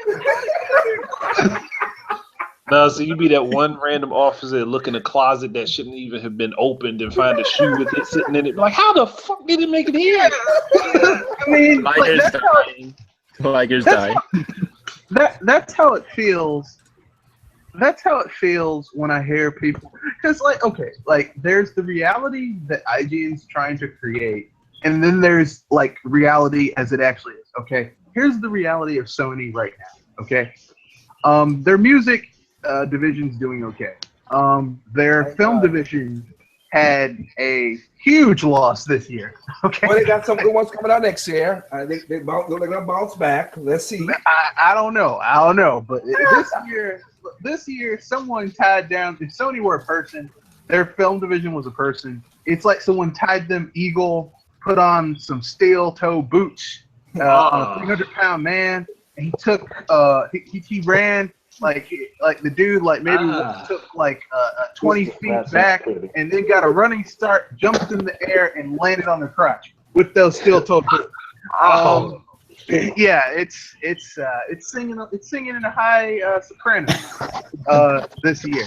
But Their gaming division is doing modestly well. Modest. And the only reason it's doing well is because PlayStation 3 has games that are still selling. Okay? It's not because of the PlayStation 4. And then they're going to have another system come out that's going to be sold at a loss initially. So Yeah, that story was kind of weird. I think those fortunes going to start turning because they. Yeah, 'cause you see, but you see, Nobody's excited for this PS4 Pro. I've noticed. When the Again- stars align. no, but again, as I said, you just see, as you all just saw what I just put up, and anybody's watching or will watch later on. IGN says profitable from the beginning, and you go to the page, you see that. You're thinking, yeah, that's not objective reporting. Yeah, and we already know. I could have let it be. I could have understand it was the background having the thing. Cause I do that most of the time. So okay, Yeah. I understand the background because Nintendo pays for that too. So I'm not gonna say that. But But Shuhei Yoshida himself and Kazurai said that we have new hardware coming out this year, and it's going to be sold at a loss initially at launch. The PS4 Pro and the VR thing are going to be the Pro and the VR thing are going to be sold at a loss initially. So how the hell is it profitable? but If you're again, losing money on it and at then launch? again, but we just broke down. We just solved the case, Watson. Yeah, and people don't, yeah, IGN asks why IGN wonders why people are site traffic is down. IGN is gonna be the next game trailers. Anyways, how you doing, SK Massive? I'm good, man. What's up, guys? Yo, SK Massive. Yo, I see you weren't washed away in the hurricane. Yeah, my poor town is though. back east. They canceled school for a week. Damn. And you're angry about that? Oh No, God, I'm enjoying this. I can't believe they actually kept us safe and didn't have us driving to a campus. Oh God. I'm happy, but the more all right. I was Okay, worried for a second. home consoles. yeah, but okay, so but like we just showed that there. So SK Master just joined in, and again, like I said, Andre, unless his mic, unless you have your kids around, whatever. But if you've been listening, I just want y'all. What's going on with this stuff? Because again, if you have questions too, like I said, I asked the question. I answered the questions and the motion sickness, and shout outs to Josh S and Ying Yao who was joining the chat and stuff like that. Like, thank y'all. Cause you asked a question about, if it's how the motion sickness. So yeah. Well, I don't know if you guys, I didn't really get to listen to everything you said, so I don't know if you guys covered this or not about messing people's eyes up. Yes, I did. I mentioned But the one thing that got me is how is Sony going to tell you that this is going to be kind of safe for your eyes when it's not safe for you to stare at stereoscopic 3D on the 3DS for No, that's away from your no. face. I explain it out because I got more science now because I got people who when we did the demo and stuff like that, like they were talking with the doctors and stuff like that. So look, so if you're a young dude and you have 20/20 vision and you're very active, you can like a basketball player, football player, baseball player with active eyes and stuff like this. And here's the thing though, that's not the majority of people. But my point is, your eyes will have no problem. So basically, athletic or you don't pay much attention to detail, your eyes are screwed. Yeah, because I told, like I just said, I mean, you didn't listen, so I'll repeat it. If your eye has astigmatism, if your eye waters a lot, if your eye dries a lot, it's gonna work. Your retina's gonna work overwork because the screen's so close. So you try to take in all the details. Your eyes is gonna work. It's just like it's going, full gore. That's what's gonna happen.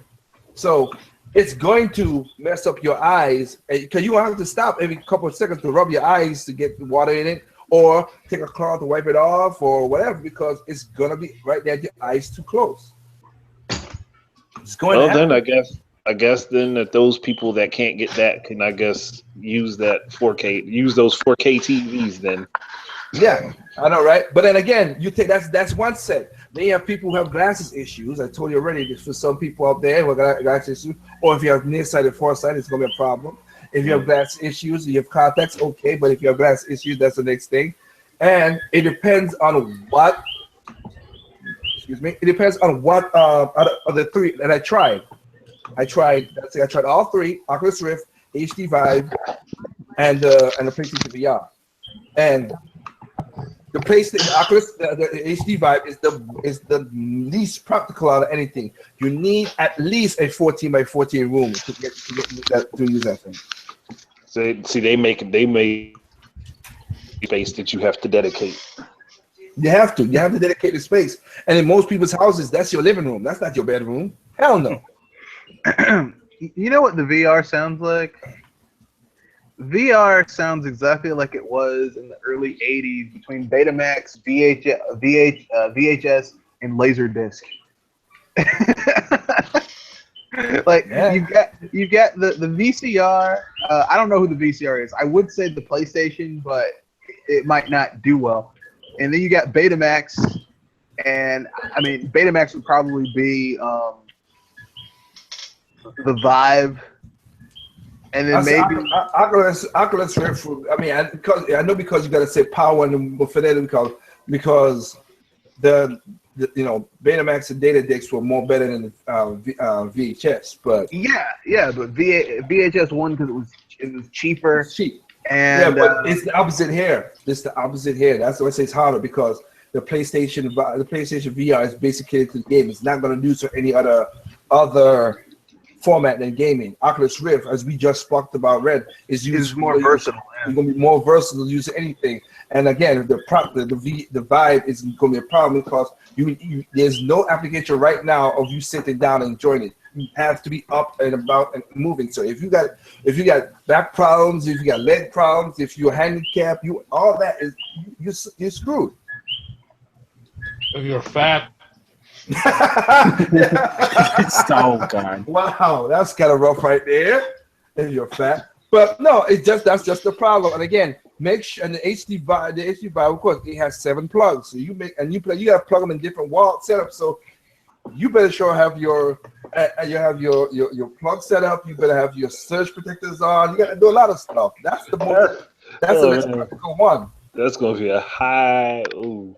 If you use it often, that's a high bill there. Well, yeah, yep. But that's the least practical one right there. The HD Vive is the least practical out of all of them. The PlayStation, people are gonna buy it, and again, PlayStation has a mode that the PlayStation VR has a mode that you could not get into. You can watch movies and you play games and now still play your game. The Oculus Rift has the fidelity. One has the better application. So if I had to choose out of all of them, it will be Oculus Rift, PlayStation VR, then Vive as the overall winner. Again, but before you guys came out, I said for comfortability, PlayStation is number 1. PlayStation VR, then Oculus, then the Vive. Then if you want to stay for visuals, then it'll be Oculus, VR, HD Vive, and then PlayStation. That's how it works out. The applications of the games itself, I have to give the Oculus Rift. I will give Vive again, number up there, and PlayStation at the bottom because PlayStation games feel tactile. They don't feel like it was built from the ground up for the VR. No matter how they try to push it, they're not. So basically, these were all games that they built for the PS4 alone, and then just said, "Hey, let's put this in VR." Bingo. Bingo. They just slapped it into the wall. Yeah. I'm not trying to be. I don't even know if they slapped it into the wall. They just slapped it on your face. That is terrible. Yeah, but after we done cracked the joke about what they did to IGN's front page, why not? Well, they did. I mean, listen. No, they did. No, that's what we said. And here's the thing: they're like those Munchausen by proxy people that are like, "I've just been horrifically abused." They did a good thing. I love them. It's like IGN was like Dave Chappelle said. He's like, give it to me, and Dave Chappelle and Kill Me Softly. He got his face up like on his chin. Yeah, put it on the chin and just like take it in. That's what IGN did. It's ridiculous. Remember, kiddies, media sites are whores. Don't touch them; they're dirty. Well, like I said, I would say trust YouTubers, but so many of them have whored themselves out for popularity. That's the sad part. For popularity, not money, but popularity. For popularity that might, in very small ratio, might. Oh my God! It's weird how people do that stuff. I don't get it. But again, to be honest, again, that's what it is. I mean, the VR has its practicalities. The one that would survive the most, as you said, already, you talk about a Mark 1 or a Mark 2 or Mark 3. Oculus Rift has that. Because Mark Zuckerberg is going to put more money into it because he can see the applications. The HD Vive, if you see, right, I don't know if you're going to get to a Mark 2 because, geez, that thing is just not comfortable. It's just not. That thing is not comfortable at all with all those wires coming in the back of your head. No. That thing is just, and then all that connections you got to connect to, damn. You're right, Andre. Your power bill gonna be skyrocketing like a mug. So, but I mean, look at the bright side, Andre. If you get a Vive, you can always like have a room in your house and have an excuse to have a man cave. Hey, I need 14 feet of space. I can't have anyone else coming in here and messing up my setup. His kids are still gonna sneak in and get caught in the wiring. Oh, okay. Oh, yeah. And then you'll know if they messed up. It's like, hey, these wires are all jacked up. Who's been in my man cave? You're wrong, young lady. But I was like, I was saying, how is it innovation when you need 5 cameras and a goggle to do 3D while just waggling a remote isn't? Preach it. I told many people to stop trying to make sense. Stop trying to make sense. It's not about making sense. It's about making up shit in order to appease the masses. That's what they're doing. All right. That's exactly what they're doing. But hold on. That makes me think of one thing though. If with the Vive, you need so many cameras to watch you while you play a game. Why are people so mad at Kinect then? Well, the cameras are not like camera like how because remember the Kinect has a visual camera as well too. I know, but what I'm saying is, even if it doesn't have like a visual camera, it still has to watch your movements and feed that information back to somewhere. Yes, which is the same thing that people were mad about with the Kinect. I kind of think okay. If I know the NSA implications and all that stuff, but yeah, because because those logically cameras, speaking, those cameras just picking logically up where. Speaking, though, they can tap into any computer. No, okay, I got that. But if somebody's watching me and they could just see an orange blob on my hand or where my stuff is, like where my head is and everything else, I'm cool with that compared to seeing my whole body. If you have to be honest. Well, that's what the sensors are picking up. I can get that, but I mean it's still basically showing the same information. I'm saying. I got you, but right now, like I said, it's weird that you got to do all this stuff. But again, the practicality of it is not there yet. The PlayStation VR did not, like I said, out of the graphics that are all in the show, the gameplay, whatever. I'm not a graphics horse, so you all should know that. But it did not stand to me out of that game. The Valkyrie for the Oculus Rift did. That was an awesome experience. That was pretty damn good. I would say that was awesome. That's what say I would love to try the Ubisoft game because that's a color palette and like art style more than trying to raw energy. I mean not raw energy, raw graphics and pushing it like that. I would like to try that. But no, the Oculus Rift one, yeah, that one with Valkyries was really a good way. But again, that was more of an Order 1886 thing. Limited gameplay, but you're looking around and taking it in and looking in and looking good. Experience. Yes, I'm not lying to nobody. Again, if you go, anybody who played it could anybody who played it could attest to what I just said. I'm not faking nothing for nobody. Well, I got to make sure that you don't have PSN. I mean, sorry, PSN splashed up PlayStation Virtual. I don't take it on my chin, as Dave Chappelle said. No, I gotta make sure. I just gotta. No, I'm being facetious. I mean, at the end of the day, you know, I don't think anyone here is a VR trooper.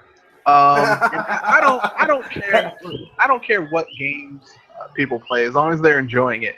but don't shit on other people's experiences because you think that they should all be in the same boat as you. Wait a minute. Wait. But we haven't asked the most important question. Which one is the best for virtual reality sex? I mean, porn. Well, look, I think it's going to be the PlayStation one because we all know that that's going to be the one that. I mean, they've already got the playroom, so The most important Go ahead, question. The most important question is, can it play Crisis? Well, Oculus Rift can, not PlayStation VR. Ouch. To Why your you do answer, that? to your answer, Addison. Yeah. To your answer, Addison. It would be Hello. It's me. Okay, y'all gotta give a quick second. Sorry about that. Hello, it's me. Oh man. Is it the NSA? They heard what I said. I'm sorry. I'm sorry, Andrew. You messed up, man. You really heard messed me. up. Now they infiltrating this man's house. So until Liger comes back, any of you have Color Splash, and how are you enjoying it? I'm playing it right now. great game. Haven't I beaten don't it, am agitated about that because it looks like fun yeah. toads to bring them back to life. It's here's what I'll say about the game. People think that Paper Mario games are for kids, but it has if you actually think about the context of what's going on. I've seen some of the scenes. I've seen some of the stuff. Like you get to the color aisle, or I forgot the name of the color aisle. Yeah, you get there and the first opening area, you're walking around and these toads are running for their lives, and one of them gets the ink sucked out of them, which is the blood for these paper people. And I'm like, that's horrific. And it's the sounds he makes. It's like, oh, ah! I'm like, oh god, this is horrible. This is horrifying. I mean, but there's a double entendre there with the side guy sucking them through the straw. But, yeah. I mean, yeah, where it's sucking. But I mean, the game is. I mean, I'm enjoying it. I haven't gotten that far into it, but from what I've played of it, it is. I mean, look. Here's the thing. I'll give you two nitpicks that I have with the game. I wish there were other characters and there was a party system, and I wish it was a little bit more RPG-ish. It had more role-playing tropes, but aside from that, it's a great game. And graphically, it's one of the most gorgeous games I've seen on the Wii U. And the Wii U is no slouch console, but whatever. Yes, it is. Yes, it is. Yes, it is. The media says so. It has to be true. And F the media. Anyone The video else? game. The video game media. I love this game. I'm playing it right now. I gotta say that the writing is cheekier than Kirby at the end of Kirby Triple Deluxe. It's like, my god. Man, can't wait for that one. But yeah, the writing seems pretty cool. Yeah. That's been the highlight of the game so far. Well, that's the highlight of any Paper Mario game, which is why a lot of people dumped on Sticker Star. And in terms of gameplay, essentially it's an improvement over Sticker Star, which I didn't even mind that. Yeah, it's a refinement of Sticker Star. My thing, it's just the people that complain and bitch about this game. It's like, oh, it's like Sticker Star. They hated Sticker Star, and then they hating on this game without playing it. But it's like, where was all these other guys when Super Paper Mario came out and it was different from Thousand Year Door? Actually, kind of like the Zelda effect, many people who were dumping on Super Paper Mario are now speaking of it more fondly after Sticker Star, saying, comparing it to the original Paper Mario and Thousand Year Door. Yeah, but Paper Mario, Super Paper Mario isn't a Paper Mario game. I mean, not like the other ones. It's a spin-off of a spin-off. I mean, it's not because it has virtually nothing in common aside with the art style from the other Paper Mario games. It's not like the 64. It's not like Thousand Year Door. It's not like Sticker Star. It's not like Paper Jam. Sorry, Color Splash. So it literally is a spin-off of a spin-off. So I mean, you can't really consider it part it's a side story of the series. Your opinion. But it's very good. No, because like here's the thing, okay? It's like Metroid Prime is a spin-off of Metroid, like the mainline Metroid game. Metroid Prime Hunters is a spin-off of a spin-off. The spin-off being Metroid Prime. Federation Force is a spin-off of a spin-off. Like, I mean, it's tangentially related, but it's not part of the series in terms of like this is Metroid Prime 4. You get what I'm saying? Mm-hmm. It's the same thing about Super Paper Mario. I have that game. It's a fun game, but it's nothing like the other games in the series. It's more like it's more action-y. There's no turn-based combat. There's not really a party system, even though there are multiple people in your party. You just switch characters and that's it. And the combat is more action-y than what you see in the other games. I wonder if this analogy works. Is it like the Final Fantasy Mystic Quest of the Final Fantasy series in comparison? That's an insult, sir. That is a total and complete insult. I wouldn't even say Mystic Quest was a bad game. It led you everywhere. It told you what to do. Yeah, it was the RPGs for dummies. That's what Square Enix essentially. That's what they were creating. Because the story itself is actually pretty good. It's technically the first Seiken Densetsu game. I would love if they would actually redo that game and take the hand holding out. Yeah, I'd like to play as Benjamin once again and kill enemies. Make your party system a little bit bigger, allow you to have a couple more partners. Because I liked how as you defeated enemies, like they degrade, they had battle damage. So like you beat up an enemy and like they like degrade, like you fighting a Minotaur, his horn would come off.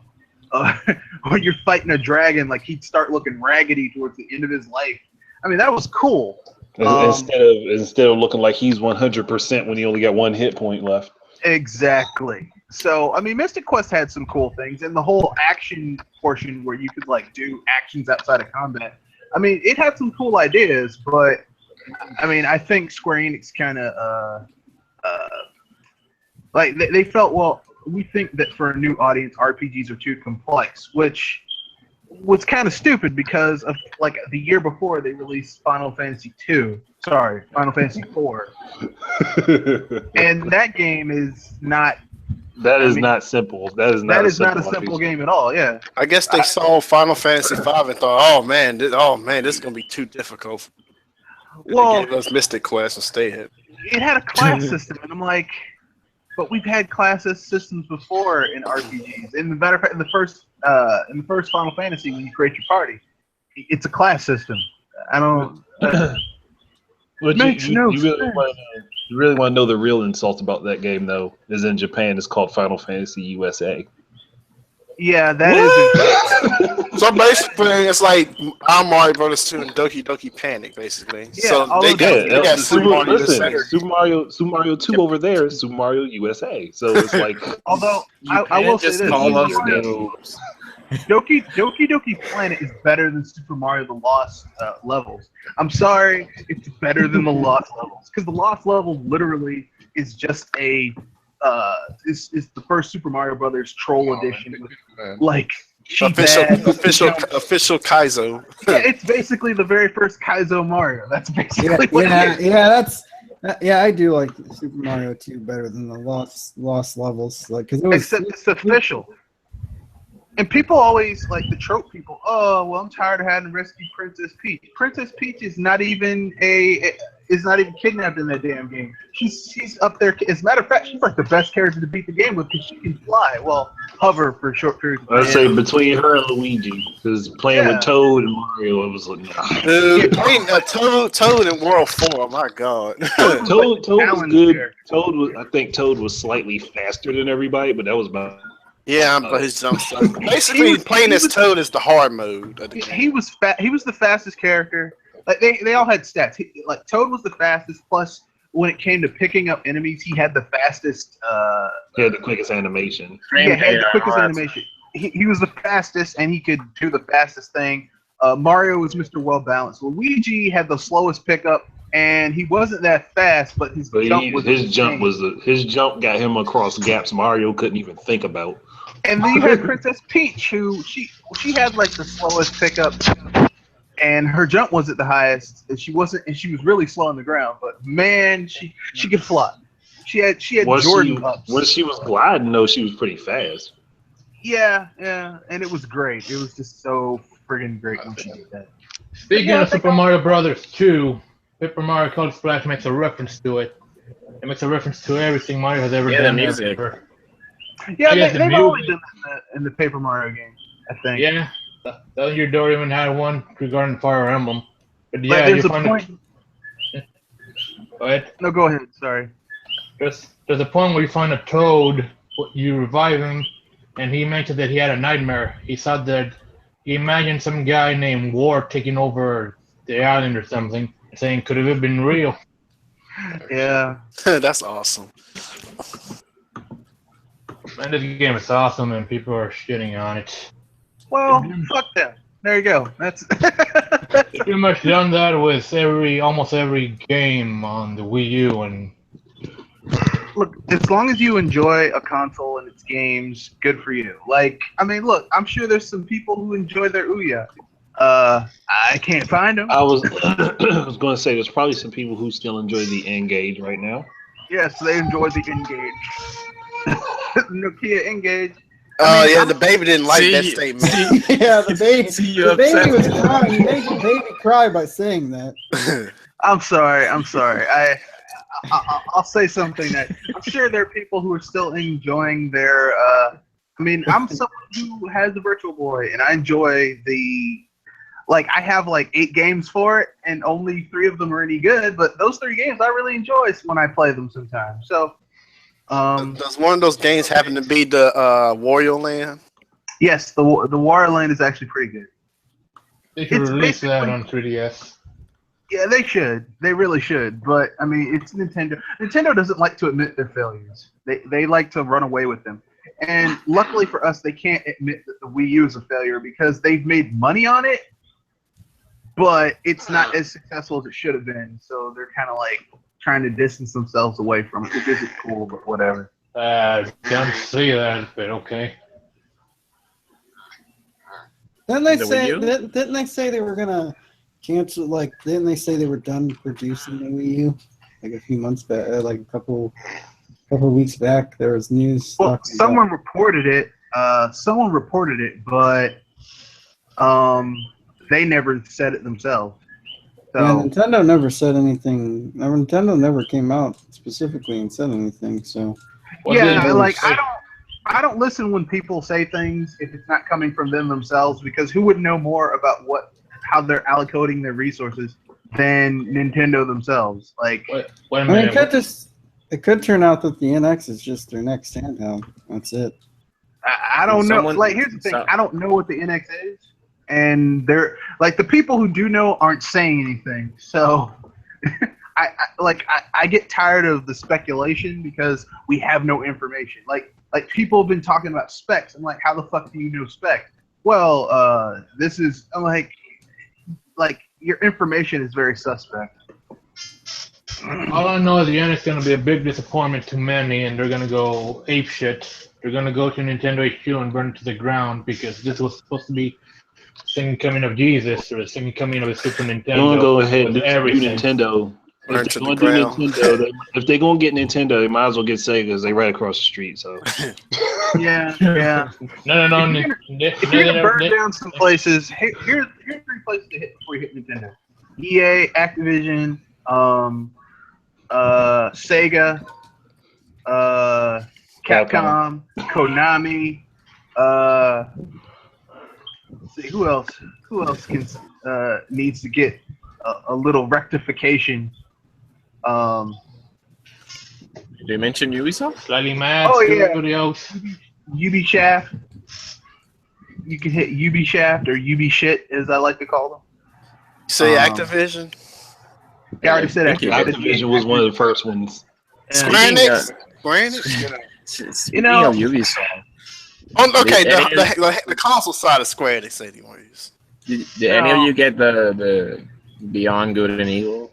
Yeah, I got my free games, but the problem is that they come with Uplay, so. Yeah. My computer can't run it. That's how bad it is. Oh.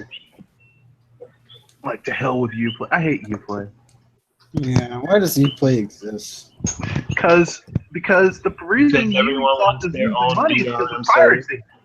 Yeah, it's because of piracy. It's not because their games are shit and people have figured out that Assassin's Creed is a racket.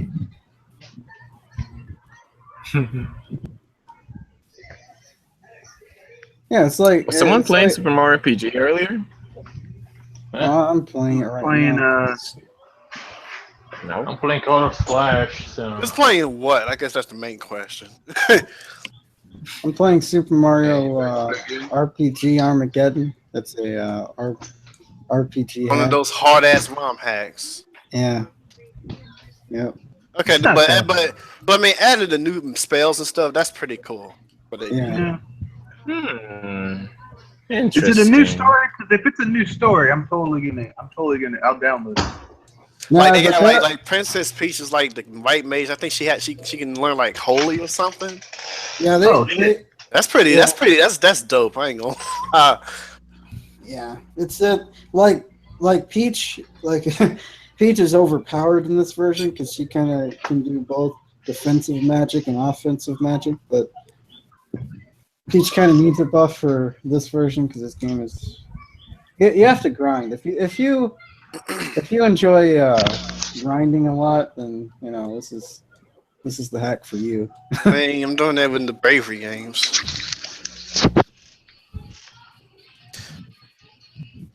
They also- What am I playing right now? We I was don't want to know. playing- We don't want to know. It's not Mario Maker, first of all. I don't care. Thank God. Hey, Lag is back. Yeah. Sorry about that. Just had to take care of family stuff. That's why I couldn't knock it off. But other than that, You went home and became a family man. no, grandma calls, you answer the phone. How's that? Exactly. Yeah. So, Agreed. what are you playing, Sprite? I was playing Pac-Man Champion 2 last night. Championship Edition 2 last night, and To become a champion? it's pretty Yeah, fun. No, but it's pretty fun though. And I'm whenever Steam updates, I'll be getting Dodonpachi Resurrection, which is a bullet hell. So Yeah, I'm there's, playing what Donkey right now. there's one more thing I want to say about this hack. At the end of it, you fight Rosalina, and she has 300,000 HP.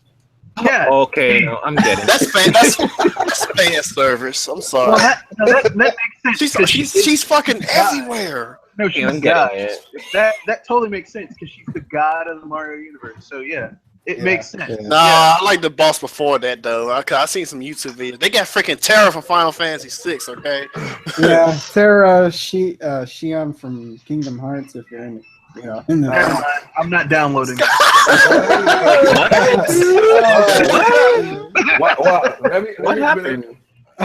No, because it's a Final Fantasy thing. Don't worry about it. Anyway, I know who Terra is, but what happened? I mean, he was a little psyched on getting it, but he said, you don't understand, my brother. Kingdom Hearts. I was like, no. You don't- That was the end of that shit right there. I was like, Where's yeah, the- that's some Kingdom Hearts. Oh, never mind. Nope. okay. That's right. Anyway, I do have a question. You put it Kanishi, around, fuck this send me shit the link. out. let the Ronnie, man Send me the speak. link. I got one question for Brownie. If you got the true ending for Gunvolt, Yes. okay. So you gotta do that special like the first one, right? Yeah. Yes. But You it's not. It's different this time. What you gotta do? I ain't gonna lie. What you gotta do? Because I beat it, but with both of them, and I didn't activate the second part of it didn't unlock. So I gotta play it again. Dude, I felt dumb when I found out. You have to play the last stage again. That's what I just said. I just said that. Okay. It's All right. like, wow. Okay. All right. That's all I need to know. No, because I played it with Gunvolt and I played it with Coben, respectively. Not a bad game. Very action filled. It's pretty cool. Damn last stage, of course, is where I got my ass handed to me. I have to say that. I ain't gonna lie, because the damn diva. Not Devo, Destiny, whatever that thing that we changed from a male to a female. I know there was something weird about that thing in the first Gunvolt when that thing had that dude was gay and he had a big old prism as a dick. What the? Who don't create these characters? Yeah. Who create these characters? KG and pretty Afune? strong. Japan. Yeah. It's Japan, dude. What, That's what not is- KG and Afune who created the character, okay? So don't gotta Yeah, worry but about it's Japan. They do weird stuff like that all the time. Yeah, In I was just weird. I was like, you see the guy, he's like shaking around, like, dude, that's not the kind of jiggle figures I want to see. Stop. Stop Hey, that. go back to Cinema Carver. I work with that more than that part. That's suggestive in the right way. But anyway, come to find out, it's a girl. So it's the whole, hey, there you go, transgenders. You got it there. It's a girl, it's a dude, and it's a little girl, all combined. You Whatever. freaks. So you don't have to. So hey, no SJWs here, right? Whatever. But I'm just saying, I didn't. But the last boss was because like with Coban, I think I died twice trying to defeat it. But then I didn't understand how to do what the damn's final form. Which had the final form? Which had the final form for Gunvolt? I was like, what the frick? Seriously? Oh my goodness. This is not my final form. This isn't even my No, final form. I mean, No, it was the final form. I mean, when you get to the, you know how the bars work in Gunvolt. You have three ball eyes, and when you get to the third one, that's when they do the ultimate move. Because I did not. People say that you could miss the 7 blades from Tenjin. And you're like, how the hell you? Okay, I gotta try it again to see how you missed it because I was moving all over the damn place and he caught me. I was like, how the hell did he caught me? But I didn't know it was a part of the story. So. Oh yeah, that caught me too. I was like, what the hell? I know because you looking. His thing is Frozen Blossom.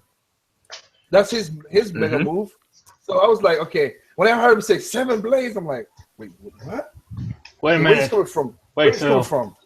You're saying Gunvolt has like pre-scripted boss battles, kind of like Super Metroid or some things by I Studio think just 51? one.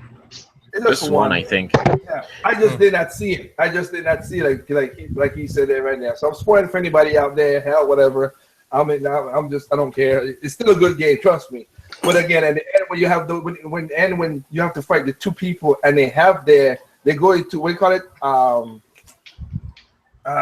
Their purpose.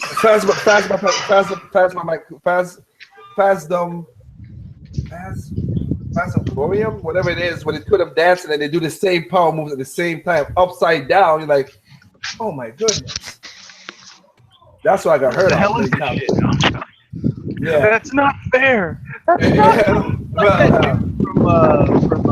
Twilight Zone, who's like, I finally have enough time to read all my books, and like everyone's died, but he wears glasses and his only pair of glasses breaks. He's like, it's not fair.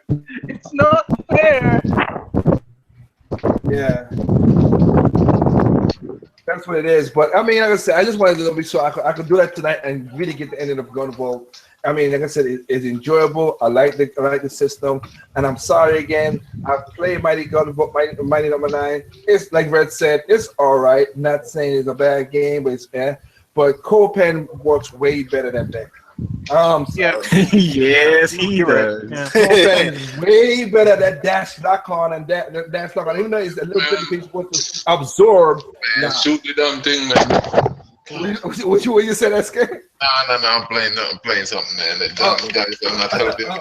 Shit, man. Oh, God damn, man. Yeah, but I'm playing PS4, man. Oh, okay. Yeah, I Cope is like I say, it's Copen plays way better than Beck, and it's more smoother. I like the move set like that. It's pretty good. And Red answered the question. Kenoshi kind of answered the question. I want to ask most of you two because you all know it, but I ain't gonna ask one person. I know he'll get angry. Andre, you there? Yeah, I'm here. Okay. At the beginning of the podcast, I asked the question, and we basically answered it. So we basically asked the question from other YouTuber. You guys know the YouTuber. I know Brownie, you're already sick of this person, so I ain't gonna let you answer the question because I know you're gonna be pissed off. Oh boy. But our favorite gamer said that is it time for Miyamoto to retire? That was Levelhead. I think it's about time Okay. Levelhead Okay, retired. I got like a case of beer in the fridge. I'll be right. Wow. He needs to slap himself. I'm just gonna grab this. I'm just gonna grab this Budweiser real quick. I'll be right back. Excuse me. I think I need to talk to Mr. Frosty. But here's my thing. I couldn't say that Miyamoto needs to retire if I can't say that Stan Lee needs to retire. So I can't. I mean, maybe take a less active role, but he doesn't need to necessarily retire. Well, again, the most active role he has taken was Star Fox because he wanted to make sure what it is. Everything else, he has like a semi-role in it because he's already in the past. The only game other than damn it. No, So just because he made one game that was like, it's not terrible. It's just like good. It's decent at least. Just because he didn't make something that was like 10 out of 10, 100 on Metacritic, everybody wants him out. You know what it is, man? One game. These YouTubers need to retire. That's what it is, man. Trust me. That is what Brody said on one of his videos last time. That's why I posted. He's like, you need to. Here's how I look at it. All that stupidness they're talking about and getting on with it. I mean, I can't understand these fools, man. The problem is this, man. You got a bunch of grown-ass man on the internet, guys that have kids, family, and all this crap, sitting down arguing about all this stupid bull crap, following everything that these little boys on the internet is talking about and making their own opinion. I mean, it's almost like they don't have anything better to do, man. I mean, I'm a grown-ass man. You think I'm going to come on here responding to all these little 21-year-old, and I ain't dissing no 21-year-old or anything like that. I'm just saying in general, I pick and choose my conversations that I have, and I could sit down and speak to anybody, but at the same time, I'm not going to sit down here and prolong stupid conversation with people that is immature in their own right. Sitting down here, you as a grown-ass man, no better getting caught up into these little kids arguing about stupid stuff, and then you're making yourself look like a big old fool behind of it. These dudes need to chill back, focus on whatever they want to focus on, and continue moving forward. You know what I mean? The other thing is these dudes that is complaining about company not giving me enough no information. I can't be interested in this thing if I don't know what the thing is within the next 8 months before he releases or whatever the case is. They need to chill out, man. Because I mean, I'm interested in knowing what the product is just as much as anyone else. Guess what? I have enough patience to sit back and wait and let the company take its own course, whatever they choose to do, whenever they choose to announce whatever it is, then I'll know what it is. I'm not in a rush. Guess what? At the end of the day, the system comes out, that says March, it comes out in March. So even if I know what it is today, I still can't buy it. So why am I, crying for? Just chill out, be a grown man if you're a grown man, act your age, and relax. You know what I mean? That's all I got to say about that whole stuff. That's why I don't sit down, and that's why you see I don't even deal with a lot of these dudes, respond and in their comment sections about anything, because what I found out about YouTube in general, everybody on here seems to think that they know everything and they're always right. You know what I mean? I ain't got no time for none of that, man. I got too many stuff on my plate, too many stuff that I have to focus on. I sit down, I buy what I want, and I continue moving. I'm not going to tell anybody, you not to buy this or not to buy that because it's not something that I'm fond of. So these dudes need to, park up on the side and fix their flat tires and continue, That's all it is. Get a life, essentially. Look. And as you see in this talk about the VR, I didn't say which one to go. I didn't say which one to go buy, one not to buy, because like you just like Escamante said, I didn't tell because it's your money. You do what you want to do.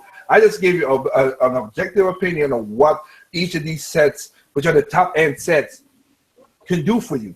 Again, so that's what I did. And if you just join it right now, you go back to the beginning and listen to it. I maybe about 50 minutes in, but I did give my point of talking about what which one's the most comfortable, which is most practical, which is the most powerful, which one has the most orifices.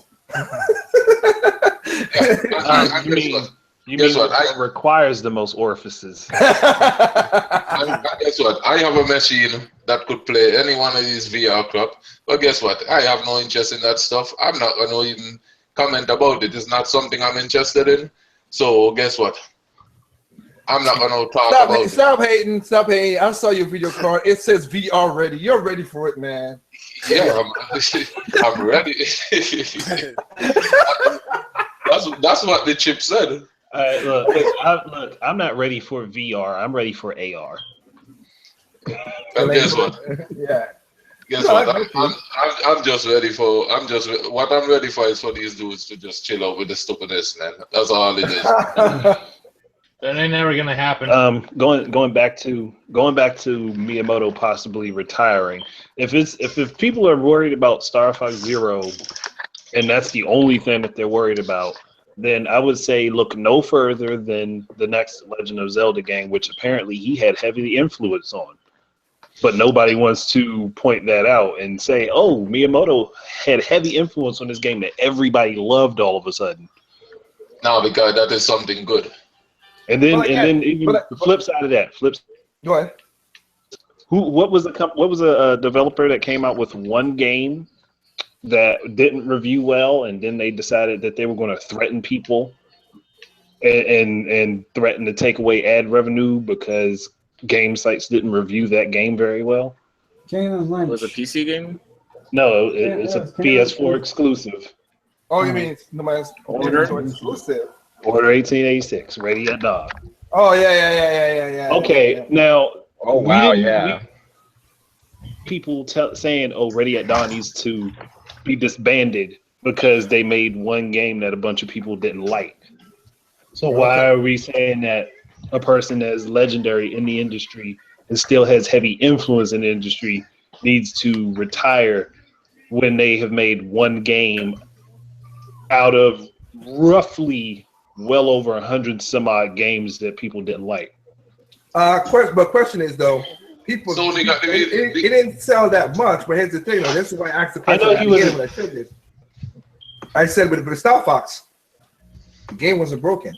No, it wasn't. It's not broken. It was no content stripping, and there was no game breaking bugs.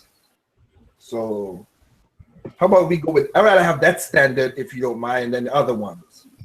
I mean, look, not every game is going to click with everybody. I understand that because there are some good games that people, and vice versa. And there are some horribly bad games that people fall in love with for some reason. Yeah, it's preference. I understand that. You know me on that, so yeah, I got you on that. No, I'm just talking in general. I'm talking in a general sense because apparently people love Sonic 06 now. Oh God! Oh my God! Now, why are you trying to scare people? It ain't even Halloween yet, man. What the hell wrong? I'm sorry. What are you saying? I'm sorry, but when I'm looking through comment section, especially on like the Sonic related videos, and if somebody breaks down and criticizes, they're always it's not no Sonic 06 when it came out, people hated it. For some reason now people love it. I guess they love it because of how bad it is. So yeah. You think the same I know thing? why they love it because they know it can get worse. Wow. like people people are trying to find out how bad it can get. Yeah, people thought that was as low as Sonic could go, but apparently, arguably, it was not as low as you could go. It could get worse. So, Sonic Boom! Look, I got a question. Don't drag Guile into this. Wait, I got a question. I'm sorry, People that man are got a theme song that goes with everything. Don't drag him into this. I got you. What you saying, Anderson? Question. So if people love a game as bad as Sonic 06, you think they'll ever get over a certain game that we know made people ape shit in 2010 about a certain bounty hunter? No, we'll never get over it. Over the years, maybe. No. It's going to take some time. It's going to take some time for the wounds to heal. Like 10? Maybe 20. No, 20, right? You're right. Other RAM I'm talking about. No, we know that. Oh. We know what you're talking about. Not brown. We know what you're talking about. That's also not a mechanically that game is perfectly sound. It just had some issues that people didn't like. The people But again, exaggerated. but here's the thing, though. As we just that's why I gave the Nazi up front, because we got people who still, again, Assassin's Creed Unity sold 5 million on Xbox One, Not a good game. But people bought it. Yeah. but that much people bought it. So that's a problem. That's my thing. That's a problem. I don't care what anybody say. When a game that's that breaking and glitches and broken, and the patches come crazy, and then it still took like a couple of things to do it, and you still next year still pre-order the game by big numbers. Where's y'all got more faith than the Catholic Church? That's for damn sure. You've got oatmeal for brains. If a game has shown consistently, if a series has shown that consistently it's broken, buggy, and glitchy, and if you buy it year over year, every installment, you have oatmeal for brains. And I love oatmeal, but in your brain, that's not a good thing. Don't use oatmeal, man. Use shit. You got shit for brains. No, oatmeal, because both oatmeal and shit are useful. You can do some actually pretty cool things with shit. You do cool things with oatmeal, but I mean, you That's know, why I want to say that's why I use my term asswipe. One time use. It's gone. Even then, that one time, very useful. Yeah, but that's about it. But that's about it. I mean, people don't seem to understand. Well, you gotta. I wish gamers were a little bit more judicious. I wish people would be more concerned with trying to be helpful to consumers and stop trying to win a fake ass popularity. As I said before, they see eye candy and they go crazy and they think nothing can be wrong. Eye candy stuff, but also be considerate. Like everybody has a preference thing. I understand that. That's why I say that so many times. But understand, okay, you might like Atari 06. You know what? You might find, hey, it's bad. It's so bad. It's good. Okay, you bought it. You do it. That's your money. You do it. You enjoy it. That's cool. I would not knock against it. Do whatever. You find a gleaming. You literally find the silver lining in the cloud for that thing. Okay, but then it has, like I said, I was on a podcast. I was not on a podcast. I was listening to Grim Kripachi's podcast, and I got in the beginning because I was at work, so I just said, "Why not?" I saw the live. I went in there and said, "Grim, what's going on?" He said, "Yo, what's up?" And do blah blah blah. And there's a certain person in there. I'm not going to repeat the name because I already had a problem with trolls and this. I ain't going to go through that crap again. Really, they're easy on this. Like I said, but I didn't went looking for it. They came to me. But other than that, they said something. I said, it's a preference thing. It's like, but the droughts are still what I'm like, what if I go by your logic, that's what people will kill me. If I use your logic against what you just said, I have a big drought on the other consoles, and still I play games on other consoles. I play Ratchet and Clank, I play Sunset Overdrive, I play Uncharted 4, I played it. So I wanted to see how that game was. I played games on other consoles. I just didn't buy the console because I didn't have enough games for me to buy it.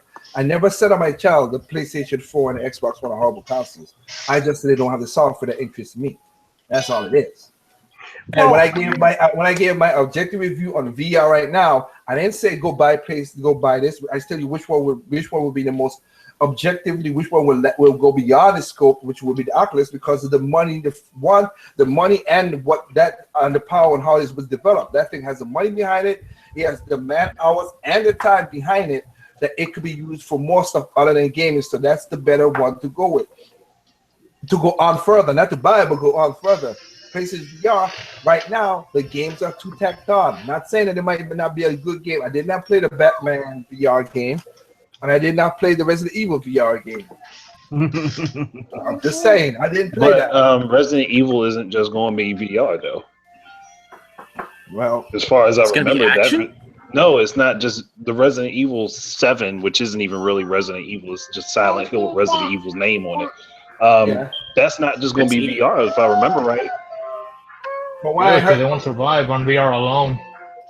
For what I see, for what they showed, it still was a cinematic, like kind of scare shooter kind of thing, Unreal scare shooter kind of thing. That's what it looked like to me. I mean, we have it basically with Umbrella Chronicles and Darksiders, Dark Side, but no, Dark Side. Yeah, I Dark don't know. Side. Like to me, this Resident Evil just doesn't feel like Resident Evil. It feels like Silent Hill. That's why I'm like, it doesn't look like Resident Evil. It doesn't sound like Resident Evil. It's not Resident Evil. It's Silent Hill. Resident Evil game. I have a question for you guys. What game? Now that since this is the VR endcast, for lack of a better word, what game? We've talked about games that just VR wasn't really going to work with. What games VR could work with? I personally think that another House of the Dead would be great with VR. Oh yes, it would be awesome. And I already have ideas for that. Overkill style. I want them to bring those characters back. I need to hear that. That voice acting. You know, the bad thing is, just completely like, this is some of the most effed up shit I've ever seen. I can't believe this shit is happening. Like, I love that guy. Oddly enough, what you're talking about was stuff I was already thinking about. This is the final battle. I'll be honest. If you just like you just said, I would have want. Okay, I already said I would love to see the Ubisoft game, the one with the eagle. I would like to see it because, like I said, the art style is something different. It's not pushing that do that graphic fidelity, so it might be a little less strenuous on the eyes. I don't know. I am not messed with it. I would love to play it because it looks pretty cool. I like it. What? Go ahead. Something that would work is just like I just said, the Chronicle, the Resident Evil Chronicles. Those will work on the VR. Those are set in a certain way. You have VR. You have the move as a gun. You can use the move in the shell to play as a gun. So in the PlayStation Move in that regard, and the Oculus Rift again with the motion control. But that could work as well too. And if I understand the next game, I will say that will work pretty good. Hell, even for the Pokemon people, you got Pokemon Snap. You have Pokemon Snap. You have My Pokemon Mirror's Ranch. Ranch, if you want to say it, but Mirror's Edge could work a little bit. I was gonna say, why isn't EA try to put Mirror's Edge Catalyst on VR? I haven't heard anything about it. That's why I'm asking. Because you would think that would have been one of the first games that they would have wanted to throw at that. And even Speed could work on it. Almost any racing game could work on it. Yeah. Except F-Zero. That's why I said almost. A boxing game. Yeah. That's another thing. Why? Nah. Like Evander Holyfield Real Deal Boxing on this or something. Nah, I wouldn't do that. You were really again. Or Lennox Lewis Primetime Boxing. The movement. This way. Andre, I'll say to anybody out there, these are good ideas. Don't get me wrong. When you guys get a chance to put it on your head and see, the reason I'm saying because the orientation of having your senses closed off, there's some things work and some things won't work, and I would say that won't work. So I have a feeling putting this on Equilibrium is what you're telling me. It would be, too awkward. I don't know about the PlayStation VR, but for the Oculus Rift and the Vive, it would be too awkward to play like games because you're thinking. Well, they're putting Res on VR, so. Well, no, it's not Res. It's another game made by completely different people that has the title on it. And if you're prone to epilepsy, you might get this game. Thing that has bright colors and flashing stuff. Yeah. Well, those people getting VR are in good hands then, because a lot of the games are lacking in color these days. But being the next generation. It's brown. How about a game like Harvest Moon VR? No. Harvest Moon is not a game you really want to play in first person. No. That would make everything slow because you would be. Think of it this way: instead of overhead view where you can. Mm-hmm. I mean, thing could work. Thing could work.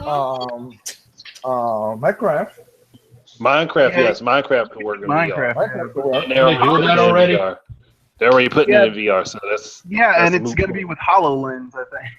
Yeah, this is going to work with HoloLens, and the VR version is going to work with the Xbox One version, Windows version of Minecraft. Yeah. So. The only game I can think of, they're already doing it, is Face Combat, since that's a flight simulator. And maybe a Metroid Prime game, but I'm kind of tired of Prime. No. VR. No, let me put it this way. Nintendo might make And busy. well, since Nintendo is apparently getting back into releasing some VR games, not VR games, some arcade machines. If they made an arcade experience, Dude, dumb man.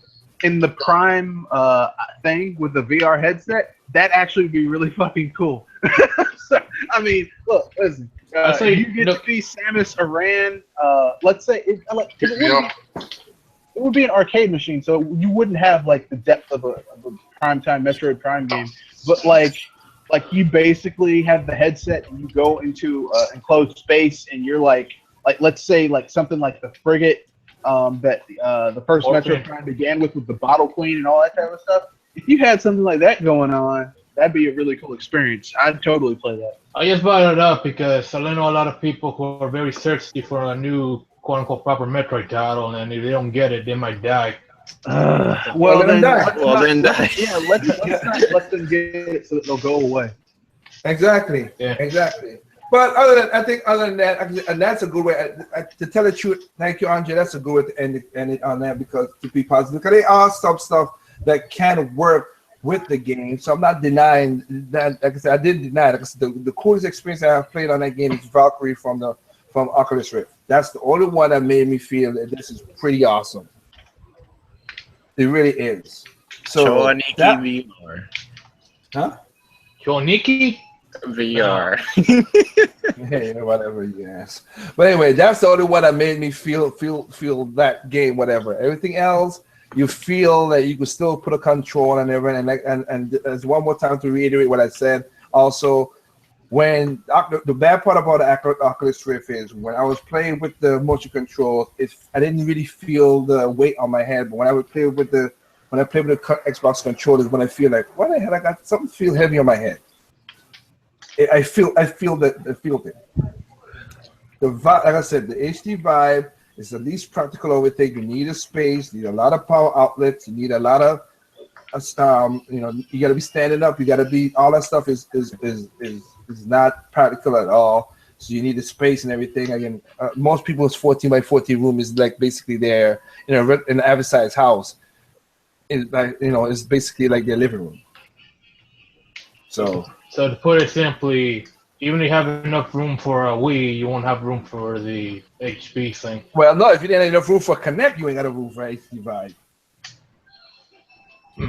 Yeah, for VR, you need a bigger room. For that console, yes. The PlayStation VR, the games feel a little tacked on. I didn't play because of the two games that people talk about. I did not get to play those.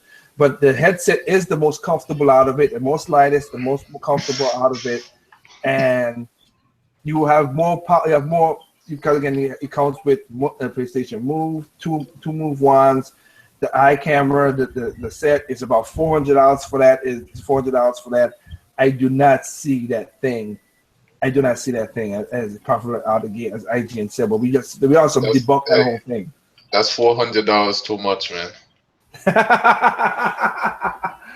He said that's $400 too much. Yeah, but the gamepad was apparently supposedly $150 too much. Yeah, but you got to remember who you're talking to. I got you. But it's let me see. Have you guys heard of VOG? Nope, never heard of VOG. It's a VR game that you play as a frog. It's on the Wii U eShop. Never heard of it? Frogger? He said VOG, VROG. You know what? That reminds me. A lot of the games that will work with VR are those simulator games.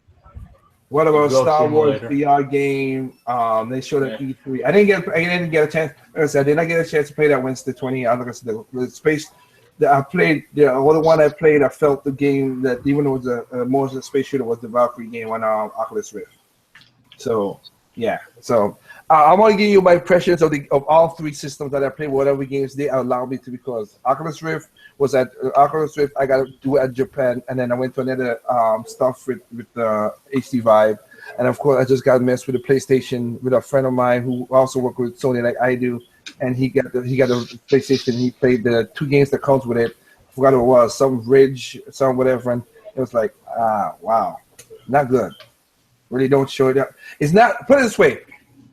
A lot of people. It's funny. A lot of people say that Nintendo Land is not Nintendo Land didn't show what the game pack could do and everything. To me, kind of does, but again, I'll leave that though. But the Vive, the game that came with the Vive is with the PlayStation VR is no Nintendo Wii Sports.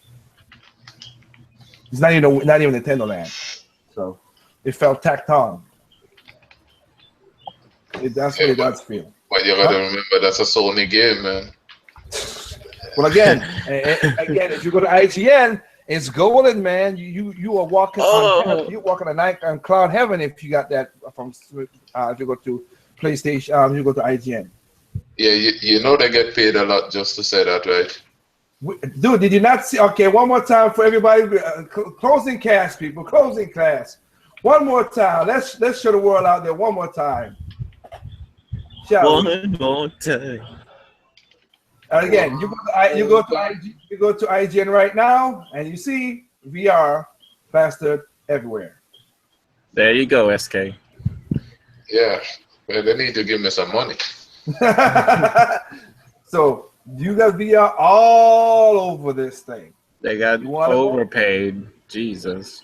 Yeah. Okay. Guess what? This is gonna flop. I'm being real. Hey, I got things to say, but okay, look, I never told anybody which one you want. If you're a PlayStation person, you think that's pretty cool. There are, like I said, do I think it's when I played it and I played the VR, PlayStation VR, it has certain aspects that was pretty cool. And but that's the coolest looking one.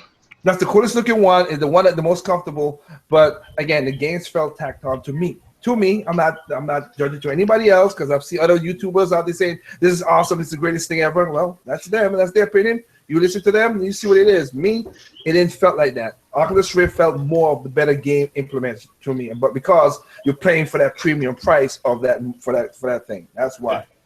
Yeah, you're paying that much, and it better be the premium experience. Exactly. So you want to fly first class? You gotta pay first class price. That's all it is. That's all it is. So, again, if you want to go for the graphic fidelity and everything, Oculus Rift, HD Vive, and PlayStation VR. That's how it works. The PlayStation VR is last, but comfortability and comfortability would be the PlayStation VR first. Practicality, the one that will last the longest and will see iterations, as Red said, would be the Oculus Rift. Point blank, because they have the money, the time, and the back end. The other two, not so much. So.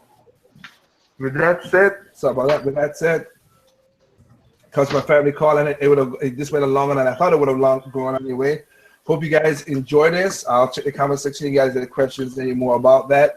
It's supposed to be a video going up talking. I have a LBC that I took in yesterday, and so there's another video that's supposed to be going on the channel live very very soon. So I know people are gonna be saying stuff about that one because it's the usual. It makes you lose your brain cells. Just one of those things. Hey, the NX is already doing that job, man.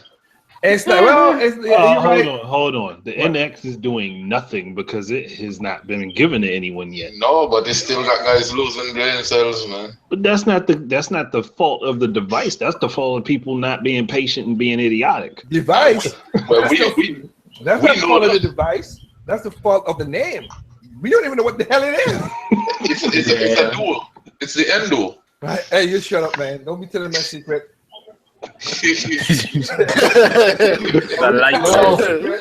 Well, let this be a lesson, people. Don't ever drink the punch out of Colt. You stupid as hell, dude. The next time they ask you if you want the Kool-Aid, say no. Yeah, and drink almond milk and not orange juice. Hey, look. Some people almond milk ain't gonna agree with. It might mess He had to. You had to. Healthier than Sunny D, man. You ain't right. I'm more ashamed now of living in California than I used to be. And that's saying something. He said don't be drinking on Sunny D. Okay, people. All right, look. And don't be like IGN where you basically just a selfless whore and just whore yourself out. Basically, I'm sorry. That's horrible. Even streetwalkers will be like, damn. Hey, they got somebody over there that could be mine. Oh man. I'm telling you. I'm not nice at all tonight, are you? Nah, really, but even women walking down the red light district in Washington D.C. is like, I thought lobbyists and stuff were whores. Nah, I can't. You're a whore. You are. Excuse me. The webpage, like Sony's planning to make a new line of love hotels. It's just plastered everywhere, man. It is. But with that said, like that said, people, like I said, you know what? That's my honest opinion, really, about the VR stuff. You buy whatever you want to buy. You choose what you choose. You might see something in there. I didn't play the Batman VR game, the Telltale VR game. I didn't play the Star Wars game. I didn't play the Resident Evil game either. Like I said, I only played what they initially came with the box and another game, and that's where. And again, that was not my VR. It was something that was my friend who got it, and I got to mess with it. The PlayStation part, the Oculus Rift, and the Vive was basically demos that people wanted people who in the industry to look at stuff. So they show us the best of it. So I went. Like I said, the Oculus Rift was in Japan when I went to Japan. And the Vive was at a press when I went to down the floor and stuff like that. So I checked it out. Pretty cool, but not practical. So that's my opinion. You buy what you want to buy with it, but I give you my honest opinions on that. With that said, thank you everybody for joining me and joining at NCAS. Like I said, this has been official NCAS in a while. We got random in the part, and I think because when my family called me, somebody just took over the show, just ran crazy with that. Well, I mean, look. Sorry, it's my fault. NSA called you, and they was trying to investigate you. Hey, they did a damn good job sounding like my grandma. Like, you're gonna let me devise after, right? Yeah, right. Right. You know you got all four. You got all three of them down in the man cave, man. I ain't got none of that. Dude, right now, literally, I'm in my cave, and I got Paper Mario on my 4K screen TV. That's what I got right now. All right, I'm coming to borrow the PS4. See, that's a problem right there. Like, what? It's the wrong game. Hint, hint. It's the right game. Hint, hint. That's the right Mario game. That's the right Mario game. I told them. I was at the beginning. This game right in is so crazy. Project Cross Zone. I love you. I love your writer. I love your director. And you don't worry, Anderson. And I ain't gonna try to remember the name. I know the guy, but I was just saying that. But this so far has shot me the right in this thing. Okay, I'm liking it. When they're taking movies, they're taking things kind of like how Lego City did with the whole thing with that's a good game. When the Lego City taking things up from different movies and stuff. When I played this game and the stage I just came from, and they reveal the cardboard slowly, and you see how they a Shy Guy's killing a toad weirdly. And the Shy Guy turned his head upside down like the Exorcist and creeps towards you with the music from the kind of like the Exorcist, like you're like, Psycho. What the hell do Nintendo? That was from Psycho, yeah. Where did Nintendo get all these crazy things? I don't know, but if I was Mario, I'd be thinking about that hammer I have. No, here's the funny thing. work. Mario tried to run away. He tried to run away and he slipped up and he caught him. So they did I'm sorry if anybody who's white out there, but they did the white girl thing. I'm trying to Mario broke that terrible shit. Mario tripped over the random twig in the middle of the ground. Yes. If I were Mario, I would smack Peach. The twig that you every other day of the week would walk across and break. Right, what the hell? He tried to walk the way and he got caught. He got caught up like kind of did a whole. That's what they did. They did a whole animation. He went into the fighting scene and then you see Mario trying to escape and he fell down. And I was like, wow. See, I told you this is possibly game of the year. Man. See, look. I guess they brought back tripping from Smash. from Brawl. But you know what? This so far, the right is what makes this game want to continue playing this game. Particularly, the battle system has its annoyances. I'm not going to deny it, but it's still is a writing that makes them pushing me to say, what is around the corner with this game? And like, hey guys, where's Doc, man? Where's Doc? No, I think Dr. he's good. Feelgood? I think he's Yeah, playing he- his Xbox. Yeah, he's playing Not an Gears 4. Xbox. Yeah. Yes. He got an S1. Hey, you know what's gonna happen now? So Oh, they you're turn poisoning against it. us. Xbox side? Game on it. Neum Xbox side. Game on it. Nah, I ain't gonna be no Well, game. hold on then. He's gonna Shouldn't I be, have started? Shouldn't I have had that poisoning already? Oh no, man, we are gonna give you a cure for that. Guess I'm SK, wait, SK, please do us a Yeah. favor and take down Lord Seabreeze down a notch for us, will you? All right, I'll do that. Man, I hope the doctor doesn't reboot. Yeah, he's What is up with you guys tonight, man? Wow. We hope that. Jesus. You see, I got all of them, but I took my tonic, so I'm good. Oh my God, you guys are so wrong with that. You guys are so wrong with that. But other than that, you gotta reboot whatever. But it's all right. Let me see. Did you talk about PSVR display mode? Hey, then on the next cast, he's gonna have active sin on the next cast with him. Doc. Okay. Oh God, dude, stop it, man. Okay, stop it. He's gonna be on the OGL with Doc, man. Just saying, stop giving them clips, IGN clicks down the IGN. Hey, I can't stop somebody if they want to go over there. I only did that but I didn't click on it. I clicked on it once to stay there.